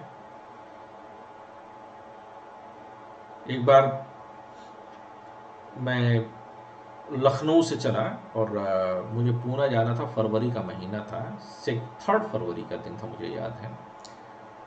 4 फरवरी को जो है मुझे पूना पहुंचना था और लखनऊ से फ्लाइट चली, लेकिन बहुत धुंध, बहुत कोहरा था और करीबन 8 घंटा कनेक्टिंग फ्लाइट थी, दिल्ली में चेंज करनी थी। 8 घंटा मुझे दिल्ली में वेट करना पड़ा। मैं था, मेरी माँ थी, दोनों लोग साथ में थे। तो वहीं पर उसी फ्लाइट से अनूप जलोटा को जाना था। तो जैसे लोग, अच्छा हम लोग जो है लॉन्च में जो है वेट कर रहे थे, जो वेटिंग एरिया होती है उसमें वेट कराया जा रहा था हम लोगों का। तो अनूप जलोटा थे, तो सभी लोग जाकर के जो है फोटो ले रहे थे, अपना सेल्फी अनूप जलोटा अलग अलग पोज में दे रहे थे। तो उनको जो है कुछ देर बाद अनूप जलोटा को लगा कि ये नहीं आ रहे हैं, तो मेरी तरफ मुस्कुराते हुए देख करके बोले कि थोड़ा सा जो है अपना बड़प्पन दिखाने की कोशिश की, रहा होगा दिल में तभी उन्होंने ऐसा बड़प्पन दिखाया होगा। तो उन्होंने कहा कि एक सेल्फी आपके साथ भी हो जाए, टाइम तो हम सबको काटना है। तो मैंने कहा वो तो बात सही, आप सेल्फी ले तो लीजिए, लेकिन इसको कहीं पर किसी को दिखाइएगा मत आप, क्योंकि मैं एक टीचर हूं, हमारी रेपुटेशन का सवाल होता है। ये सब मत करिएगा कहीं, वरना लोग क्या समझेंगे मेरे बारे में कि नाचने गाने वाले के साथ बताइए फोटो चिपका रहे हैं। और आप कभी भी देखिए तो मैं एवॉइड करता हूं। अब बताइए टीचर होकर के हम इनके साथ करेंगे। इसी तरह से एक बच्चे का सिलेक्शन हो जाए, देखिए कोचिंग्स जो है करोड़ों का विज्ञापन दे डालेंगी। यहां पर जो है बच्चे अपना एडमिट कार्ड, रोल नंबर भेजते हैं कि सर हमारा सिलेक्शन हो गया है, आप जो है प्रचार में डाल दीजिए। हमने हमेशा मना किया कि मैं ये काम नहीं करूंगा, क्योंकि हम लोग वी आर द टीचर्स। लेकिन अब वो टीचर कैसा है, मैं किस तरह का टीचर हूं, डिपेंड्स, सापेक्ष है। It is relative, it's a relative term. तो इस दुनिया में आप सुंदर हैं, कितने सुंदर हैं, किससे सुंदर हैं, आप मोटे हैं, कितने मोटे हैं, आप नाटे हैं, कितने नाटे हैं, किससे नाटे हैं, ये सब टर्म्स जो है मैटर करेगा। मेरे सामने कोई 70 साल का बूढ़ा इंसान आ जाए तो मुझे ठोक करके कहेगा अभी तुम क्यों बैठे हो, उठो चलो करो, और वो आएगा तो मुझे अपनी सीट छोड़ करके उसको देनी पड़ेगी। वहीं पर 20 साल का कोई नौजवान आ जाएगा तो मैं उसको डांटूंगा और ये एक्सपेक्टेशन मेरी होगी कि वो करे। तो अब मैं किसके कंपैरिजन में जवान हूं, किसके कंपैरिजन में बूढ़ा हूं? क्या मैं वस्तुतः जवान हूं या मैं वस्तुतः बूढ़ा हूं? और एक फिल्म आई थी अभी 102 नॉट आउट, अमिताभ बच्चन और ऋषि कपूर की। उसमें ऋषि कपूर की उम्र 70 के पार है, लेकिन वह यंग है किसके कंपैरिजन में? 100 इयर्स वाले अमिताभ बच्चन के कंपैरिजन। तो दुनिया में जो कुछ भी है वह सापेक्ष है। इस संसार में जो कुछ भी है वह सापेक्ष है। आप देखिए किसी भी चीज को आप निरपेक्ष टर्म में नहीं बोल सकते हैं। तो यह सापेक्ष है। और क्या है? यह प्रत्यय समुत्पाद है।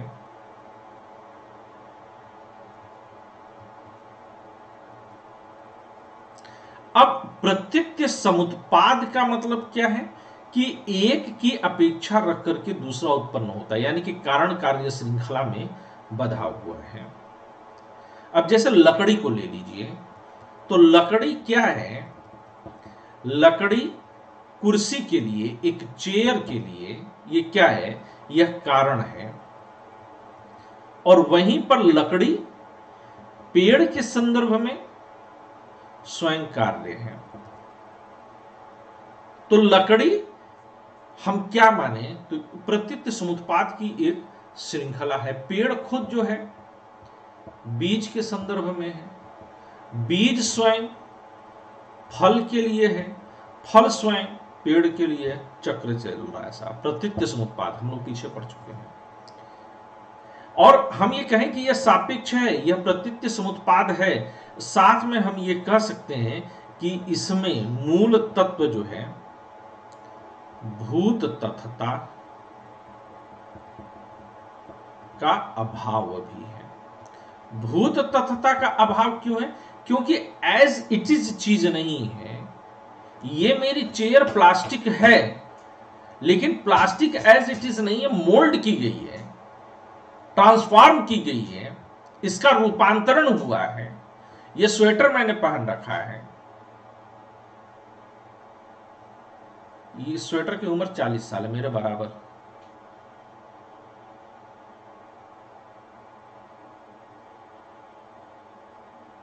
और इस स्वेटर के बारे में अगर बात करूं तो ये स्वेटर जो है, क्या ये ऊन है? इस स्वेटर को हाथ में लेकर के कहेंगे ये ऊन है? नहीं, ये ऊन का बना हुआ स्वेटर है। ये कॉटन है, लेकिन क्या ये प्योर कॉटन है? नहीं, ये कॉटन का ट्रांसफॉर्म्ड रूप है।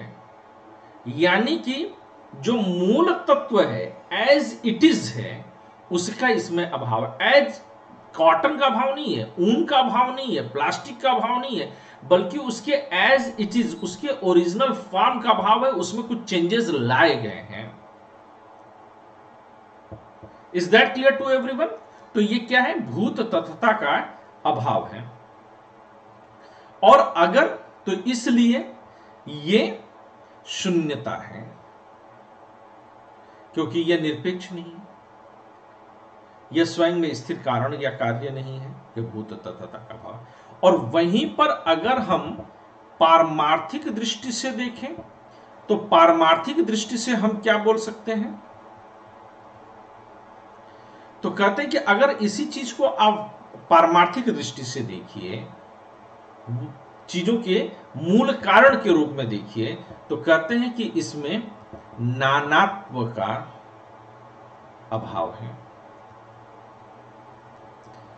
यानी कि इसमें जो बहुत सारे चेंजेस हो सकते हैं, वो चेंजेस का इसमें अभाव है।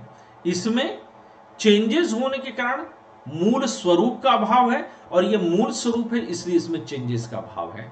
या आप इसको कह सकते हैं कि इसमें प्रपंच का अभाव है।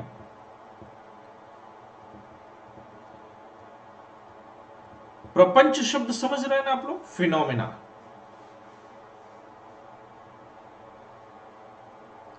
जैसे मकान बनवाया, उसके ऊपर प्लास्टर वगैरह करवा करके जो है रंगाई पुताई करा करके उस पर कुछ छापा खाना वगैरह बनवा करके वॉलपेपर वगैरह लगा दिया। तो ये जो वॉलपेपर है, ये जो पेंटिंग है, ये जो प्लास्टर है, ये जो फॉल सीलिंग है, ये क्या है? ये प्रपंच है। और मूल क्या है? वो ईंटें सीमेंट का जो सरिया वगैरह डाल करके बनाया गया है, वो मूल मकान है, बाकी ऊपर का प्रपंच है। तो पारमार्थिक दृष्टि से जो वस्तु है उसमें नानात्व का, नाना प्रकार का, विभिन्न प्रकार के होने का अभाव है, क्योंकि वह मूल तत्व है। और इसमें प्रपंच का अभाव है। इसमें जो चीज जैसे है एज इट इज वही है। ये दोनों बात समझ में आई? आप लोग जरा बताइएगा। जी सर। किसी को डाउट? नहीं सर।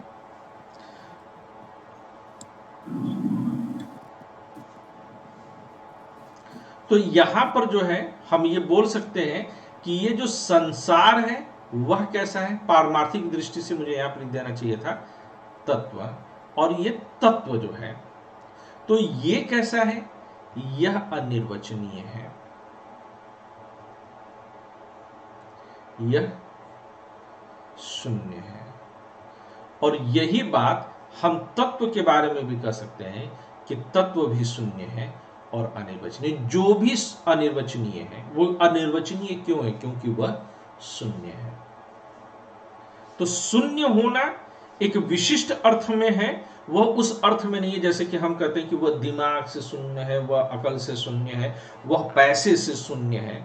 तो जब हम कहते हैं कि कोई दिमाग से शून्य है, अकल से शून्य है, पैसे से शून्य है, तो वहां पर हम क्या बताने की कोशिश कर रहे हैं? वहां पर हम ये बताने की कोशिश कर रहे हैं कि वह इन चीजों के अभाव में है। लेकिन जब हम कह रहे हैं कि तत्व शून्य है, संसार शून्य है, तो हमने क्या ये कहा कि संसार नहीं है? नहीं है तो हम कहां हैं? हम तो इसी संसार में हैं। तो इस संसार शून्य होने का मतलब ये नहीं कि संसार नहीं है, बल्कि संसार में भूत तत्वता यानी कि मूल तत्व के उसी रूप में होने का अभाव है। और जब हम कहते हैं कि मूल तत्व, तो कहते हैं कि जो संसार में, यानी कि दोनों चीजें, कोई भी चीज बनती है तो उसके दो एंगल होते हैं। पहली एंगल होती है कि वह एज इट इज है, उसका कोई एक मूल तत्व है, और दूसरा उस मूल तत्व में ढेर सारे इफ एंड बट्स लगा दिए गए हैं। तो जब संसार के रूप में देखते हैं तो हमें मूल तत्व नहीं दिखाई देता है, जब मूल तत्व के रूप में दिखाई देते हैं तो उसमें संसार की बाकी इफ एंड बट्स नहीं दिखाई देते हैं। इसलिए यह दोनों ही शून्य है। इसमें अलग शून्य का रूप प्रकार है, उसमें शून्य का अलग स्तर है। Is that clear now?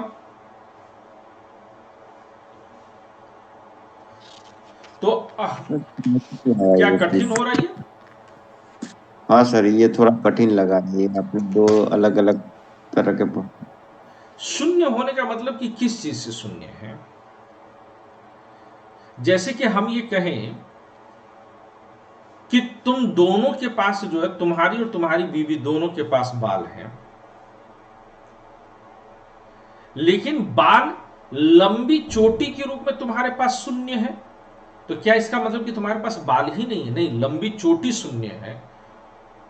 और तुम्हारी बीवी के पास मूछें नहीं है, तुम्हारे पास है। तो दोनों, तुम्हारी बीवी के पास दाढ़ी मूछ नहीं है।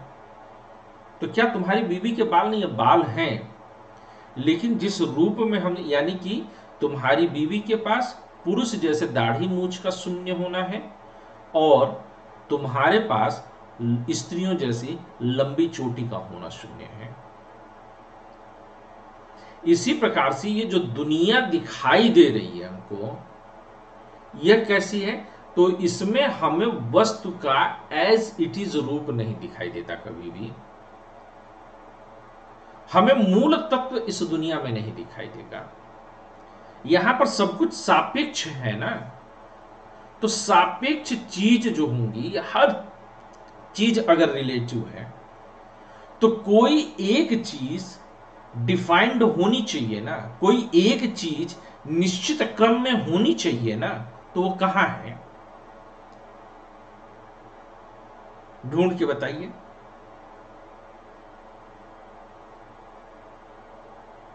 Parvez, yes sir. क्या प्लास्टिक आपको प्लास्टिक के रूप में दिखाई देती है कभी? नहीं सर। नहीं दिखाई देती ना, वो किसी न किसी रूप में, परिवर्तित रूप में दिखाई देती है ना। Yes sir. तो यानी कि इस संसार में जो कुछ भी, हम यही बात कर रहे थे कि सापेक्ष है, निरपेक्ष इस संसार में कुछ भी नहीं है ना। और क्या इस संसार में कोई भी ऐसी चीज है जो प्रतीत्य समुत्पाद न हो, किसी न किसी चीज से उत्पन्न होती हुई न हो? और जो किसी चीज से उत्पन्न हो रही है, जैसे आपने जो है, किसी ने कहा कि मेरे पास सोने की अंगूठी है, तो क्या, अरे आपकी ये सोने की अंगूठी वही है ना जो पहले सोने की चेन थी उसको गलवा के बनवाई है? क्या, हाँ हाँ हाँ वही है। अरे ये सोने की चेन तो वही थी ना जो पहले आपके पास सोने का कंगन था उसको गलवा करके बनवाया? हाँ हाँ हाँ हाँ हाँ वही है। और इसी तरह से हर बार ये कहते चल जाए कि बदली हुई है। तो कहें सोने का बिस्किट था, सोने का इतना बड़ा लोंदा था, सोने का जो है ईंट थी। सोना कहां है? सोने को किसी न किसी रूप में आप देख रहे हैं ना, सोना कहां है ओरिजिनल? परवेज, सोना तो सर पता नहीं। आप किसी भी एक चीज का नाम लीजिए जो आपके सामने है। सोने की चैन ही है। तो सोने की चेन है ना। सोना कभी आपने देखा है विशुद्ध रूप से कि नहीं सोने सर। की चेन देखी है, सोने की घड़ी देखी है, कि सोने का छत्र देखा है, कि सोने की कलम देखी है, कि सोने से बनी हुई चीजें देखी? कभी सोना देखा है आपने? नहीं सर। आपने स्टील से बनी हुई चीजें देखी? कभी स्टील देखा है आपने? आपने नो सर। शीशे से बनी हुई चीज देखी? कभी शीशा देखा है आपने? No sir. तो हमें इस दुनिया में हमें क्या नहीं दिखता है? जो चीजें एज इट इज होती हैं। तो ये तो हमने कहा कि सोना है, चांदी है, शीशा है, स्टील है, लेकिन ये सब चीजें भी किसी चीज का बदला हुआ रूप है। और वो क्या है? भूत तथता, जिसकी कि पिछले क्लास में चर्चा की गई है। तो भूत तथता इस संसार में आपको नहीं दिख रहा है। तो ये क्या है? शून्य होना है। किस चीज से शून्य है? यह निरपेक्ष रूप से शून्य है, यह मूल तत्व से शून्य है यह संसार। क्योंकि संसार में सब कुछ सापेक्ष है, तो संसार में निरपेक्ष कुछ नहीं है। जी सर, समझ गया। क्योंकि सर मैं मल्टीपल एग्जाम्पल उसमें ये कर रहा था। मैं कभी कभी अपने आप को वो भी सोच रहा था कि जैसे कि जो नंबरिंग होते हैं उसमें जैसे कि हम शून्य से स्टार्ट करते हैं, शून्य के बाद कुछ नहीं है। जब शून्य का यूज करते हैं उसके बाद शून्य वहां पर अलग है, यहां पर शून्य एक तत्व है। आप हाँ उस सर। शून्य में मत जाइए, नहीं सर, बिल्कुल मैं गड़बड़ कर जाएंगे। इसमें ऐड करना है जैसे कि आपने सोने की बात की या जो चांदी की बात की, वहां पे शून्य हम देखते हैं तो वहां शून्य दिखता है, पर हम जैसे ही ऐड करने लगे कि एक के पीछे या दो के पीछे जब ये शून्य ऐड बिल्कुल करें। गलत कॉन्सेप्ट है, ये आप बिल्कुल मत जाइएगा। शून्य वहां पर जो है, क्या शून्य एक जो है प्राकृतिक संख्या है? नहीं सर। तो बहुत गड़बड़ कॉन्सेप्ट बा, उसको छोड़ दीजिए। आप मोटे तौर पर यहीं पर जो है दुनिया को समझिए। Okay okay sir. या मैथ्स वाले में भी चले तो हम इस दुनिया में जितनी भी चीजों की गिनती कर सकते हैं वो प्राकृतिक संख्याओं में गिनती होगी। जी सर। तो शून्य क्या है? शून्य संख्याओं का मूल तत्व मान ले हम। तो इस संसार में कहीं पर भी वह आपको शून्य नहीं दिखाई देगा। हालांकि ये बहुत उलझाने वाली बात है, ठीक है, पर तुम्हारा मन अगर इसको समझ करके संतुष्ट है तो ठीक है, चल सकते हो। बट इस पर जो है कई तरह के क्वेश्चन हो सकते हैं, मैं उसमें जो है फंसने की कोशिश नहीं कर रहा हूं। रेखा, अनु, अनिका, आप लोगों की समझ में बात आ रही है कि यहाँ पर दो अलग अलग शून्यों की बात क्या है? नहीं समझ में आई तो चिंता की बात नहीं है। वी हैव ऑल नाइट, कुछ और तो करना नहीं हम लोगों को, पढ़ना ही। समझ में आ गया। और बाकी अनिका कहीं बिजी हो? नहीं सर, समझ में आ रहा है। मतलब एक बार वीडियो देखना पड़ेगा, मतलब इतना क्लियर नहीं हुआ सर। कहाँ दिक्कत कहाँ हो रही है? सोनिया सर समझी तो हाँ बोलो, अनिका बोलो, फिर सोनिया बोलना। सर मतलब शून्यवाद मतलब किसी के सापेक्ष में तुलनात्मक बात कर रहे हैं ना जब यहाँ इस पे? दुनिया के अंदर हूं तब तुम भी उसी एग्जाम्पल को चलो कि तुम्हारे हाथ में एक कलम है, यस सर। प्लास्टिक की है। Yes sir. जिस चेयर पर बैठी हो उसमें भी कुछ प्लास्टिक है। Yes sir. तो प्लास्टिक से बनी हुई चीजें, प्लास्टिक कहाँ है? ये सर हमें उसका मतलब जो असली रूप होता है वो दिखाई नहीं देता, जो चीज है इस दुनिया के अंदर। Yes sir. इसी को उससे प्रपंच कहते हैं। ये जो बदली हुई रूप है तुम्हारे हाथ में, यही प्रपंच है।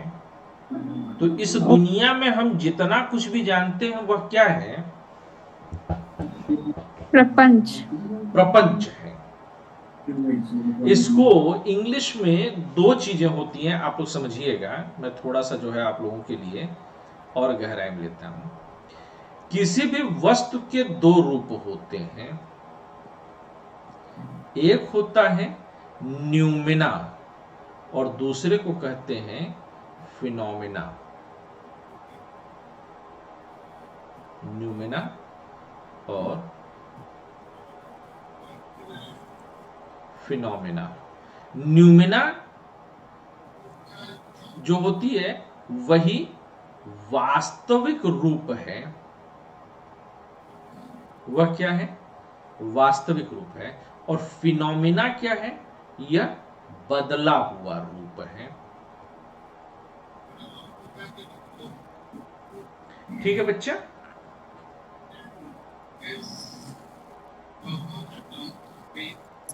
जी सर। तो ये न्यूमिना और फिनोमिना है। हम इस दुनिया में जितना भी देखते हैं वो हम क्या देखते हैं? हम केवल फिनोमिना देखते हैं। हम सर परिवर्तन रूप क्या बोलना चाह रहे थे? परिवर्तन। तुमने सुंदर स्त्री या सुंदर पुरुष देखा होगा, लेकिन सुंदर देखा है क्या कभी?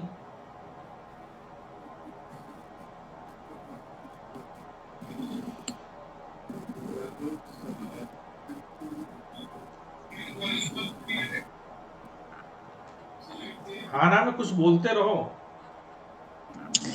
सर सुंदर तो किसी औरत से जुड़कर होता है, पर सुंदर अकेला कैसे हो सकता है? अच्छा, सुंदर खाली औरत से ही जुड़ करके होता है, सुंदर बच्चे से जुड़ करके नहीं होता। तुम्हें तुम्हारा बच्चा सुंदर नहीं लगता है?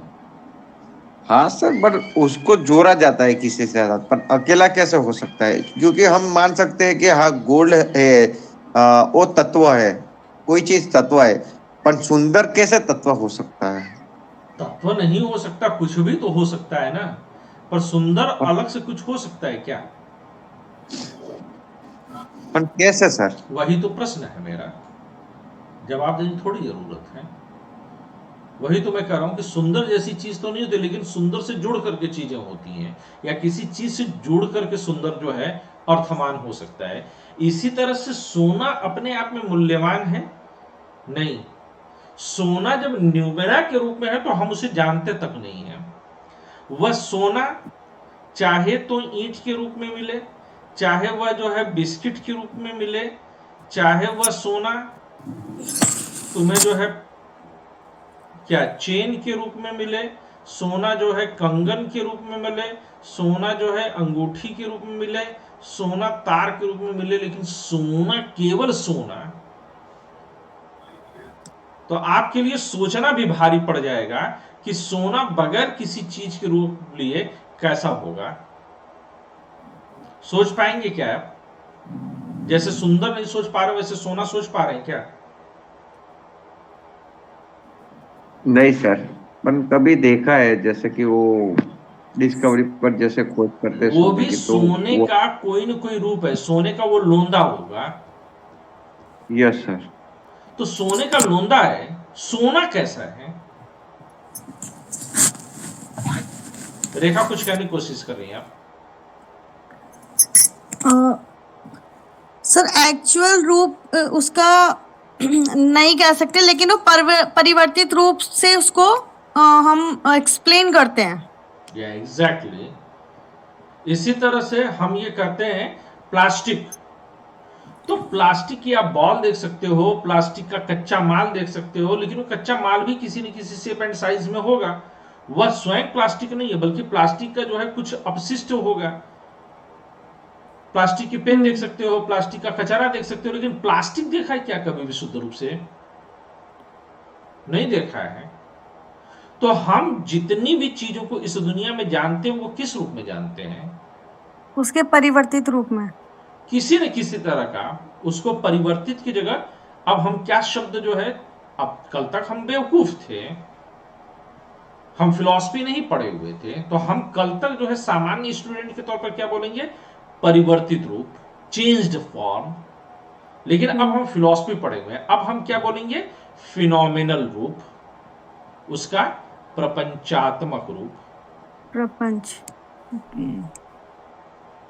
ये गलत लिख रहा हूं ना, प्रपंचात्मक,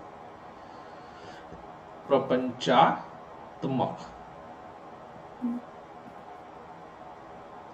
प्रपंचात्मक रूप को हम जानते हैं। तो इस दुनिया में किसका अभाव है, इस दुनिया में न्यूमेना का अभाव है। और न्यूमेना के पास किसका अभाव है, तो फिनोमेना का अभाव है। तो न्यूमेना में फिनोमेना का अभाव है और फिनोमेना में न्यूमेना का अभाव है। यह बात समझ में आ रही है? हाँ सर। अनिका, सोनिया, अब क्लियरिटी आई? Yes sir. अभी भी कंफ्यूजन हो तो और तीसरे तरीके से बता सकते हैं, because understanding, comprehension, conception, that is important.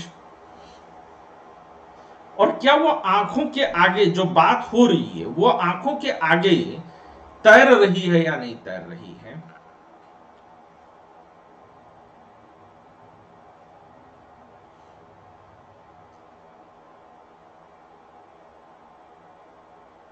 Sir तैर रही है।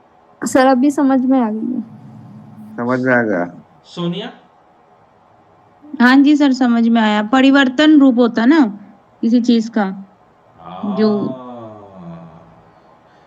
सोनिया, आप तो कोलकाता से हो, हाँ जी। मछली देखी है कभी आपने, प्योर मछली? देखिए।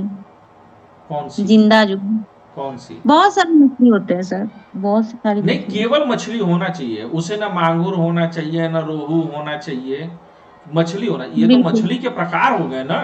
मछली हाँ देखी जी। है कभी आपने? वही तो, नाम अलग अलग होते हैं ना, मगर लेकिन मछली मछली तो मछली एक ही होती है, मछली मछली होती है। तो वो वाली मछली देखिए जो सिर्फ मछली मछली होती है। नहीं सर, सबका अलग अलग रूप होता है ना, मगर मछली तो मछली होती है। तो हमने जो है वो जो मछली सिर्फ मछली, वो क्या है, दैट इज द न्यूमेना। और जो तुम खा सही। करके पचा गई वो क्या है, फिनोमेना। हाँ जी। तो इस दुनिया में जितना कुछ भी है वो क्या है, फिनोमेना है। अब बड़ा मन आया, भज गोविंदम हे मूढ़ मते तू भज गोविंदम। और आपने जो है लड्डू गोपाल को बसा लिया और लड्डू गोपाल की आरती गा रहे हैं, लड्डू गोपाल को आप भोग लगा रहे हैं। लेकिन पता चला कि लड्डू गोपाल भी क्या है, फिनोमेना है। तो क्या आप ये कहना चाहोगे कि आपका भगवान भी केवल प्रपंच मात्र है? कहे नहीं साहब। तो कहे फिर लड्डू गोपाल की पूजा कैसे करोगे आप? ये तो साहब घोटाला हो गया, हमारी तो सारी भक्ति ही रखी रह जाएगी। क्योंकि जितनी भी भक्ति आप कर रहे हो वो किस स्तर पर है, प्रपंच के स्तर पर है। आरती गाई प्रपंच है, कलमा पढ़ा प्रपंच है, गीता पढ़ी प्रपंच है, कुरान पढ़ा प्रपंच है, बाइबल पढ़ा प्रपंच है, गुरु ग्रंथ साहिब पढ़ा, सब प्रपंच है। Everything is the phenomena. You don't behave like a noumena. Even you don't know what is the noumena, and if you are able to understand the noumena, you cannot explain it, you cannot speak it. या खुदा, ये तो सितम पढ़ाया साहब आपने आज। यानी कि मेरी मस्जिद भी प्रपंच, मेरा मौलवी भी प्रपंच, जो वो नमाज की अजान दिया वो भी प्रपंच। अरे हाँ साहेब, मेरा मंदिर भी प्रपंच। हाँ साहेब, मंदिर में बैठे ठाकुर भी प्रपंच। हाँ साहेब, वो जो आरती पढ़ी वो भी प्रपंच है। हाँ साहब, सब प्रपंच है। तो एवरीथिंग इज प्रपंच इन दिस दुनिया। तो ये दुनिया में हमें फिर किस चीज की लैकनेस है, कमी किस चीज की हमको मिलती है, इसके मूल तत्व को समझ पाने की, उस निरपेक्ष तत्व को समझ पाने की, एज इट इज, इसलिए यह दुनिया शून्य है। अब नागार्जुन समझ में आ रहे कि नागार्जुन किस चीज को शून्य कहने की कोशिश कर रहे हैं? Yes sir. सबकी समझ में आ रहा है? जी सर। हाँ जी सर। रोटी खा रहे, वो रोटी भी शून्य है। और सिर्फ रोटी ही शून्य नहीं है, जिस आटे से तुमने वो रोटी बनाई वो आटा भी शून्य है, और जो तुम बैठ करके खा रहे हो तुम भी शून्य है। और अगर दर्शन शास्त्र है तो इसको कैरी करो ना। अब जाओ मंदिर में और देखो कन्हैया को, देखो अपने ठाकुर जी को, और देखो कि मूल तत्व कहां है, नहीं पता चलेगा। प्रपंच है, यानी कि जिस माया की शक्ति में आप पढ़ेंगे शंकराचार्य में, वहां पर आपको क्लियरिटी आएगी कि जिस माया की शक्ति से पार पाने की आपने जो है कोशिश की है। आप जाते हैं, कहते हैं कि हे कन्हैया, जब मेरे मरने की बेला आ जाए तो तुम मुझको लेकर के चलना, भवसागर के पार कर देना। लेकिन जिस कन्हैया से कर वो खुद इसी भवसागर के अंदर है, वो पार कहां है? क्योंकि भवसागर के पार जो कुछ भी है वह प्रपंच शून्य है।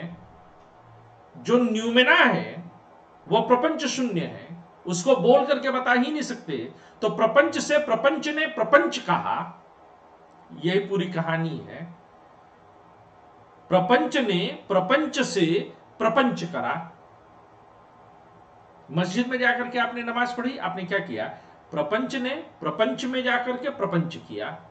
मंदिर में जाकर के आपने आरती गाई, प्रपंच ने प्रपंच में जाकर के प्रपंच गा दिया, कहानी खत्म। तो दुनिया में अभाव किस चीज का है? न्यूमेना का अभाव है। यहां पर न्यूमेना शब्द ना बोल करके क्या बोलेंगे? भूत तथता बोलेंगे। न्यूमेना को क्या शब्द दिया? भूत तथता शब्द दिया।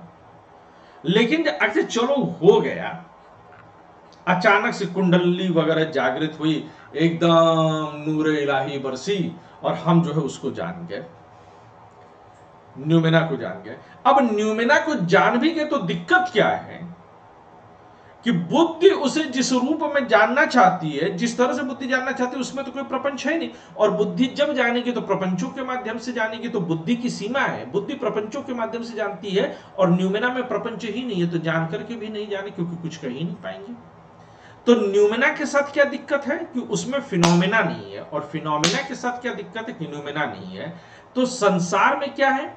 संसार स्वभाव शून्य है, क्योंकि स्वभाव तो निरपेक्ष होना है, लेकिन स्वभाव सापेक्ष है। और यहां पर क्या है? तत्व में वह प्रपंच शून्य है। इसीलिए कहा कि संसार स्वभाव शून्य है और तत्व जो है वह प्रपंच शून्य। क्या ये बात अब समझ में आ रही है? पूरी तरह से पकड़ में आ रही है? Yes sir. और दिमाग दही भी हो गया। क्या हो गया? दिमाग का दही। तो मतलब नहीं समझ में आया? नहीं, समझ में आ चुका है सर। दही तो तब होता है ना जी कि जब समझ में नहीं आता है। जब समझ में आया तब दही कैसे? तब तो मजा आ गया। हाँ तो सर, दही वो नहीं, आया। तो माखन हो गया। नहीं, आज पूरा वो हो गया ना, एकदम हिल गया। कि आपने नहीं बोला था ना कि हाँ सर, आपने बोला था कुछ दिन पहले कि अगर फिलोसफी पढ़ रहे हो तो दिमाग का दही हो रहा है, तो मतलब समझो कि पढ़ाई घुस रहा है दिमाग में, ऐसा। तो वो प्रारंभिक स्टेज है कि जब तुम्हें जो है सोचने पर मजबूर कर दिया, दिमाग को जो है मथ दिया, लेकिन अंत में इस दही से माखन भी निकलता है, और वही बिल्कुल खाने सर। से तुम जो है कन्हैया बनोगे। कन्हैया तो है ही नहीं ना सर। तुम ही हो।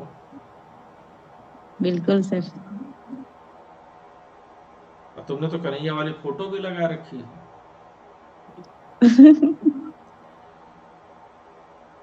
Is it clear to everyone, या अभी भी कहीं पर कोई डाउट बचा है? या मैं इस क्लास को आज छोड़ दूं, कल कंटिन्यू करूं, ताकि कल तक आप लोगों का सारा कंफ्यूजन दूर हो जाए? जी सर। ये करें हम लोग, कल चर्चा करें? जी सर। चलो, तो आज जो है